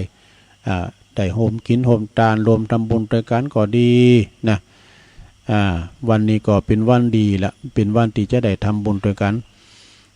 ฉะนั้นสดาญาโยมตีได้ลมเป็นเจ้าภาพนะ มาเป็นเจ้าภาพโลมสร้างวัดใหม่ด้วยกันก็ขออนุโมทนามาณโอกาสนี้เป็นอย่างสูงด้วยเนาะตอนนี้ไปตุลุงก็จะเปลี่ยนบรรยากาศนะครับเนาะก็เดียวก็จบรายการตุลุงนี่ก็ตั้งอาจารย์พระครูอภิวัฒนวิกรมเปิ้นก็จะมาเข้ารายการต่อจากตุลุงใน5 โมงถึง6 โมง6 โมงถึง7 โมงก็ท่านพระมหาสมชาติชาตปัญโยนะอาจารย์มหาสมชาตินี่เปิ้นก็ไล่สดด้วยนะ เปิ้นก็ไล่สดแล้วก็โอ้เปิ้นก็อูได้วันคำเนอะซะนะเนอะเปิ้นก็ได้อุจาภาษัยนะตุลุงกันมีคุณในอูมออก เจริญปอนเจ้าไหว้พระเจ้าต่อตะว่านะเจ้านอตะว่านี่วิธีสูตรพระมี30 จับนะเจ้าวันนี้พระเจ้า10 จับนะเจ้าเตถามว่าจะสูตรถึงมันใดก็ยังย้ายวานะเนาะต้องโอ้มันใจก่อนนะเจ้าคือสูตรตองเตมิโยมหาชนะโกสุวรรณตาโมเนมิโลโมโหตโรปุริทัตโตจันทภูมาโลนาลโทวิทูโลเวตันตโลและปฏิทโทเรียกมันว่ามันกันหมดตองโหหรือมันคองอย่างว่าปราคุบาเนี่ยเจ้าเนาะดาวนาตะวอกวิธียอดพระไตรปิฎกยื้อเลยสูตรใดยาวขนาดนั้นนะเจ้าพระอีนะเจ้าไว้สาเจ้าสาธุสาธุ0899555656เจริญปอนไปสาเจ้าเจริญปอนเจ้าแม่อยู่ไหนอยู่บ้านหม้อเจ้าบ้านหมอลำปางก็ฟังจากบุญญาวาสเนาะวันนี้เอาวิทยุออกมาฟังด้วยดีค่ะดีแล้วฟังกันไปเนาะแม่อ้อยนะเจ้าแม่อ้อยเนาะเจ้าจากลำปางขอบคุณแม่เด้อแม่อ้อยเด้อเจ้าเดี๋ยวก็ฟังต่อแถมท่านพระครูก็จะมาเข้ารายการแถมแม่เพนว่าไปเลยแสงไฟสว่างจ้าแสงธรรมะสว่างใจสว่างตาได้แสงไฟสว่างใจได้แสงธรรมเจ้าฟังชัดเจนที่กำลังจะตุลงเด้อขอบคุณแม่เพนคนสู้ชีวิตแม่เพนขาวเตี้ยแต่ว่านี่ก็ขจรพอใจก็โทรมาขอบคุณหน่อยขจร เจริญปอนเจริญปอนยาวจิลุงยายพรเนาะยายพรฟังชัดเจนดีก่อยาวดีแล้วฮะบัดตกมันนั้นเปลี่ยนไปแล้วล่ะมันมีแหละวันนี้เปิ้นงานบุญจะคือเรื่องตกบ้าตกจังน่ะน่าก็ได้ยินเขาว่าตำปูนก็ตกจะหลายน่ะตังรอยสะเก็ดก็มีโมมาแถวแมงเมาคนหนักเลยแต่กรรมขึ้นแล้วนี่ก็หลายกันนี่นะมันมาเป่าแมงเมาเกินอ่ะแมงเมาแมงมันก็มีเขาเยาขวดอ่ะพี่เน็ตแหลมก็บึกก็ฟังกันถ่ายทอดหน่อยแม่เด้อไปอ่ะปะโถกินเดียวเจ้าก็ยกซ้ำนะหมดนะพี่ย่ามันตกมาถึงเวลามันแต่ตอนนี้เปลี่ยนแล้วเด้อตกขอบคุณยายพรร้องบัวแดงสันกำแพงเชียงใหม่เจริญปอนไปสาธุลุงวันนั้นประเสริฐมาทำแล้วนาหน่อยนาแดงสัจเจนดีครับน้อสัจเจนดีการอุ้ยกับมีสาระประโยชน์ดีครับเนาะฝนตกก็ครับนี่ฝนก็มีตกหรอคนนั้นนี่กำลังจะพักไว้นี่นะครับก็แต่ปิ่งไปกั้มกันเนาะจุงเนี่ยยินใจที่ฝนตกขนาดเนาะก็ดูดีดูงามตกดีดูงามแต่กะตกหลายเนาะวันนี้สักวันพระเนาะที่ก็ได้ไปทำบุญกันทั้งวัดครับแล้ววันนี้เป็นวันศีลเนาะไปวัดไปว่ากันไปวัดไปว่ากันยินดีปนาหลายไปใจไปหน้าเนาะมันทำกับมันได้มันกินเท่ากันได้มันอิ่มแล้วเนาะแม่ละสร้างบุญสร้างกุศลก็ขอมีเนี้ยมันก็จะบุญกับบาปเราลุงก็ได้ก็อย่างนี้ทำบุญวานนั่นเนาะครับแต่กับบาปกับบุญเนาะครับกำลังใจตุลุงได้ให้ตุลุงอยู่ดีมีสุขครับจะได้มีโรคภัยเบียดเบียนมีประสบความเจริญอายุยืนยาวเป็นตัวพ่อลงใสต่อพ่อแม่ ปกนะ ขอบคุณโอ้ขอบคุณปนานเนอสาธุสาธุพี่น้องบ้านไกลเนอเมืองนานบนเลยนี่นะเจริญปอน กลับไปสาเจ้าตุลุง แม่สายทอง เจ้า ตัวแทน ชัด พี่น้อ เจ ง นดีตุลุง98.75นะเจ้าวันนี้ชัดเจนเจียวดีเนาะ ชัดเจนนี่เนาะ เจ้าให้กำลังใจตุลุงเด้อเจ้า ฟังเจ้ากลับไปสาเจ้าสาธุสาธุเจ้า 0899555656เจริญปอน เจ้ากลับไปสาเจ้าตุลุงวันนี้ก็แค่วันเด้อตื่นขึ้นมาก็ได้ยินเสียงน้ำเสียงธรรมจากตุลุงได้ไหว้พระฟังธรรมได้ปอนได้ฟังตุลุงเล่านิทานโอ้มีบุญแถมวันหนึ่งนะเจ้าเด้อแม่สุกแก้วศิลาพรผีเตี้ยบ้านห้องละปูนเด้อเจ้าตุลุงติดตามตลอดเด้อเจ้าเมื่อคืนนี้ก็ได้สวดได้นี่ไหว้พระโดยเด้อยินดีเนอแม่สุกแก้ว เจ้า เด้อ ติดตามตลอดทุกรายการเด้อเจ้าเด้อกราบไหว้ เจริ สา ญปอน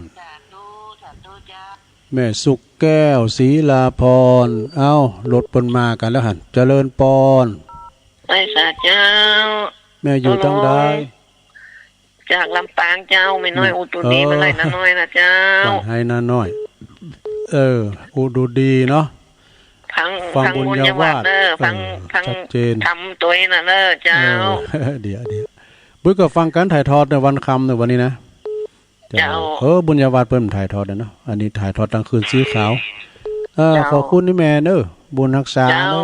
เจ้าไหว้สาธุเด้ แม่ อ น้อยอุดูดีเจ้าสาธุสาธุ0899555656เจริญปอน ประการเจ้า อยู่ตั้งได้แม่รายงานตัว ไปอยู่แม่แหลง แม่แหลงแม่อายบุญเนาะ เจ้า ไก่กับบ้านแม่ซีโนนชีจมเขาบอกว่าสันตุนโมง ไก่กันอยู่แม่แหลงเนาะ อายเจ้า แม่แหลงแม่อาย ก็3 วัน 4 วันน่ะสวดมนต์ตัวเช้า ดีกะแต่บุญก็เดียวก็ไหวพระรับศีลโยงเข้าบาตรแถมวันนี้วันศีลเนาะ เจ้าวันผูกลุงมาก่อนเจ้า ฮะ วันผูกมาอยู่ก็ แล้วแต่อันท่านประธานปล่อยเปิ้นการเปิ้นหือแตนไปแต่ก็ตุลุงก็ถ่ายเสพได้สาธุเจ้า พวกก็จะได้ปีกวัดพวกนี้วันนี้ไปนอนบ้านห้วยไม่เดือน้ำอยู่น้ำขึ้นพุทธเจริญปอน เจ้าตัวลุง แม่คำปันให้หน้าให้ตาไปหมื่นเนอะ แม่คำปันเหล่าเซนปิ้ง ฟังตัวลุงตลอดนะคะ ดีแล้วคนฟังก็ดีใจแล้วรถดอกแก้มเนี่ยถ้าดอกเขาเพื่อเข้าเผือกันเนาะที่อันวัดดอกแก้ขาวนะมาโลก็น้ำพริกเนี่ยกับหม้อไปละน่ากะน่ากะมันฝุ่นตกใส่แล้วเนาะขอบคุณแม่นางๆเด้อแม่คำปัน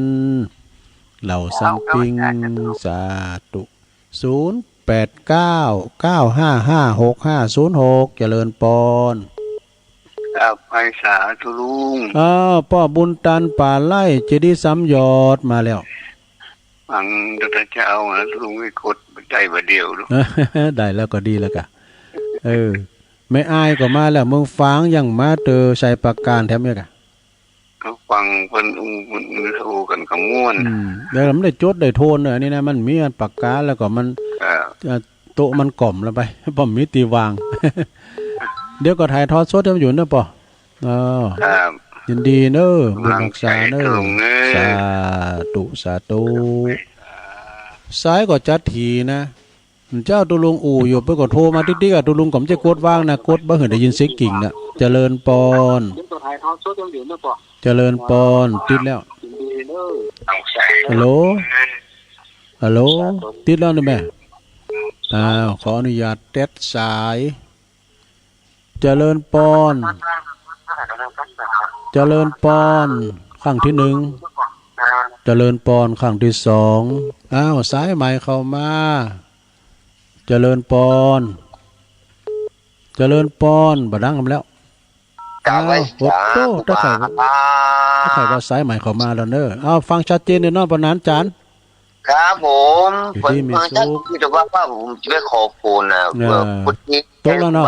ขอปูนมันก็ปูนตาของค โอ้ รับ ตกแล้วเนาะ ผมก็ผมนัดเลยคืน เนี่ย นี้ นี้บท คืน โตติมใจ ครับผม โอ้ โอ้ยุ่งเย็นนะครับ คุ้มเย็นกับบทโตเย็นฟุ้นอย่าเนาะ ครับผม ขอบคุณว่านานเด้อ ทำโมปุ่นตกตัวแล้วก็ได้อ้วกกูบาแล้วก็โอ้ปุ่นตกมาเองเลย เเพิ่นเรียกว่ามันไปตามบุญเนาะ ครั แต่ บ คิว โอ้ แต่ ขอบ คิว พระคุณครับผม ดูอันนี้หอยปิ้งตุงโฮดจ้างบนเนอนี่นะเจริญปอน ไม่สาเจ้าตุลุงไม่สาวรักเจ้า โอ้ใส่ประการมาแล้วแม่ เล่ามาแล้วใช้ปากกาห้ามเล่า ฝนตกเหรอฝนตกเหรอ ยุดละเจ้าตุลุง โอ้ดีแล้วมันตกหนัก ตั้ นั่ ง น แต่ นี่ ตะวันเมื่อแรงมาแล้วเจ้า ปุ่นมันไปโผดพายตั้งอันหอยปิ้งบนละตั้งดุงโฮดจ้าง เจ้าไม่สาเจ้าตุ อ้า ลุ ว ง เจริญปอนสาธุอ้าวใช้ประการก็มาแล้วเอ้ามาแม่แจ่มมาก่อเจริญปอน ใจไม่แจ่มวันนี้แต่สังน้อย แม่ดีสุวรรณล้อมมาแล้วอืม กดชิปบุญเดทานเลย ป่าสร้างหน่อย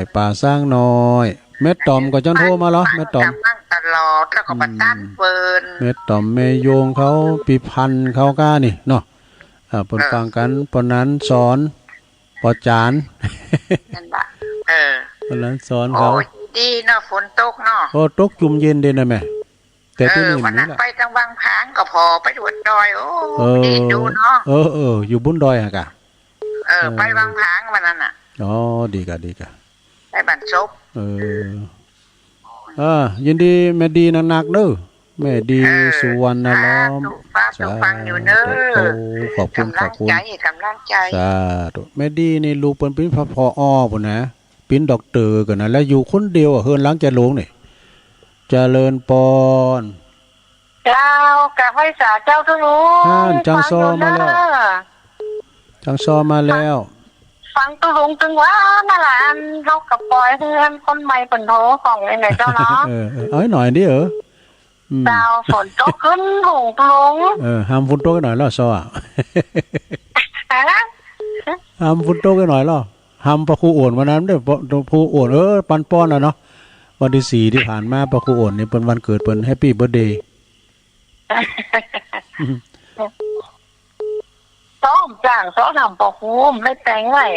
ไปปิ้นหยังก็เอาเตือนหน้าปิ้นหน้าครับเนาะ เจ้ากำลังใจทุลุงเด้อ โอ้ขอบคุณเจ้ากะไว้สาเจ้าทุลุง แม่สายพินกาลยาเปิ้นก็มาทักทายเป็นกันพองดอกเป็นหยังโทรมา สวัสดีเจ้าฟังอยู่เลยเจ้า แม่ฟังอยู่ตั้งใด เจ้าร้อยสเก็ตเจ้า โอ้พี่น้องดอยสะเก็ด ไรเจ้า แม่สิวิไลดอยสะเก็ดเนาะ เจ้า โอ้ชัดเจนเด้อแม่ ฟังมันได้เจ้า มันก็ฟักชัดเจนเด้เนาะ ฟังเจนดีเจ้า ดีแล้ว ฟังคุณลืมเจ้า ก็เดี๋ยวก็ฟังท่านพระครูต่อแทน เจ้า ขอบคุณนะแม่ยินดีเจ้า บุญรักษาจาก โอ้ สา ลุงติดหวานเจ้า โอ้ขอบคุณค่ะ นั่นดูนะบุญเจ้าบุญจูแต่เจ้า โอ้ดีแล้วขอบคุณหลายๆนะแม่สาธุดอยสะเก็ดเนาะอ้าวโทรกันเข้ามาแถมเจริญปอนกะได้สาเจ้าตุลุง โอ้นี่แม่สีทอนกันนี่เนาะน้องบัวชัยปราการแล้วฟังอยู่เจ้าชัดเจนดีแน่ดีแล้วเจ้าอันแม่สวรรค์รักก็โทรมาเนาะชัยปราการเหมือนกันนี่เนาะ โต๊ะว่าตุลุงมันโต๊ะเหรอมันจะเม่นแล้วกะจะเม่นแล้ว โต๊ะมาเดียวโต๊ะสี่มันก็เกิดโต๊ะของพ่อหลายวันนี้ก็วันงานเดี๋ยวก็ยุดย่างให้กันวันงานเนาะเจนดีเนอสาธุขอบคุณเจ้าไม่สาเจ้าแม่สีทอนน้องบัวชัยประการนะเจริญปอนไปราชการเจ้าแม่หลงเจ้าแม่หลงสายฝนจันกุลนะฮะปัจจัยเจ้าเพิ่มใจกะเสียงเหมือนหรอพระรามเจ้าโอ้แม่สุแก้วเจ้าแม่สุแก้วสีโพธารามเนาะศรีละพรก็มาแล้วศรีโพธารามก็มาแล้วชัดเจนเดียวแม่เจ้า เอาขอบคุณเด้อบุญรักษาเด้อ เจ้าสาธุ สา เจ้า ธุสาธุโอ้ปอหลงเปิ่นมาเจ้าเด้อปอหลงประดิษฐ์ประมาแล้วนะประมาปัดมากกว่านั่นน่ะ สาวเจ้า แม่จรูน อยู่นะเจ้า แม่จรูนปกปิงเมืองมาแล้ว ติดรถ ติดแล้วนี่จะเปิดซ้ายหนักกว่ามีตุลุงเนี่ยนะที่ว่าถ้าเปิดโอกาส นานเลย อยู่ดีมีสุขเด้อแม่เด้อ ให้กำลังใจนะเจ้า ขอบคุณปอไพบุญนิ่มลูกเด้อนอนฮะเพิ่นเจ้าอยู่ นอนฟัง นอนฟังเจ้าสาธุสา เจ้า ธุเด้อ สาธุเจ้า ไปตามปุรอตามเมืองจีบนก้านี่แม่สมจิตเขาเมืองจีใหม่เมืองจีหลงแม่ครูแม่จันน่ะ เจ้ามาเจ้า แม่จันแหละแม่ตาแม่ตาในดีละฟังมาแต่ใบพระแล้วเนาะสัตว์ฟังทุกวันนะเจ้า ก็เบิกก็ฟังถ่ายทอดแถมเบิดอะเด้อ เจ้า สาธุขอบคุณเหลือเวลาทำหน่อยหนึ่งเจริญปอน ครับขอบคุณนักศึกษาครับผม โอ้พอออกอยู่ตั้งใดพอแหวงอ่ะ สวยค พ รั อบ สะแหวงแม่สวยเนาะ ครับ พอสะแหวงก็ฟังเจ้าแล้วกะแม่สวยอำเภอแม่สวยสีถอยเนาะสีถอยแม่สวย ฝนบัดตก ฝนตกอ่ะก็ลูกหันมานี่ก็ลูกนี่ วันให้ไง ลูกหันมานี่ก็มันจะไกลแล้วเอาเจอไปหรอมาขอเจอที่โปโลงเนี่ยที่โปโลงประดิษฐ์เนี่ย มันจะได้ของเทียนนี่นะถ้าฝนตกแล้วนี่ นี่ในวันนี้นะในวันนั้นนะปุ๊บ ตกแล้วมันน่ะสวรรค์สุดท้ายมันเอา โปโลงพุ่นเอารถดำมัน2ดำมาเอาทรายมากบอ่ะได้ยินดีนะปอนเด้อ ติดตามอยู่เลยมันโทรบ่เคยติด แล้วผู้ขอโทษแถมเนาะสาธุ089-955-6506เจริญปอนนมัสการครับลุง โอ้มาแล้วปีนั้นซิกใหม่ น้องเขียดหนึ่งกลุ่มเทพารักษ์ ได้แต่วันนี้นะ ได้ กลุ่มเทพารักษ์มาละกลุ่มวิทยุได้กับพยายามกะน้องหลองนึงก็อู่กันอยู่กะฟังกันอยู่กะครับฟังอยู่ตลอดครับผมติดตามกันตลอดครับผมเป็นกำลังใจให้ทุกวันนะคเก่ รั ง บ บ้านหม้อกาทุ่งโป่งหนึ่งใกล้น่ะเนาะ ครับผม ข้าเจ้าดงเนาะ ครับผมขอบคุณพี่นันหลายๆเนอะโทรมาก็ดีใจละครับผม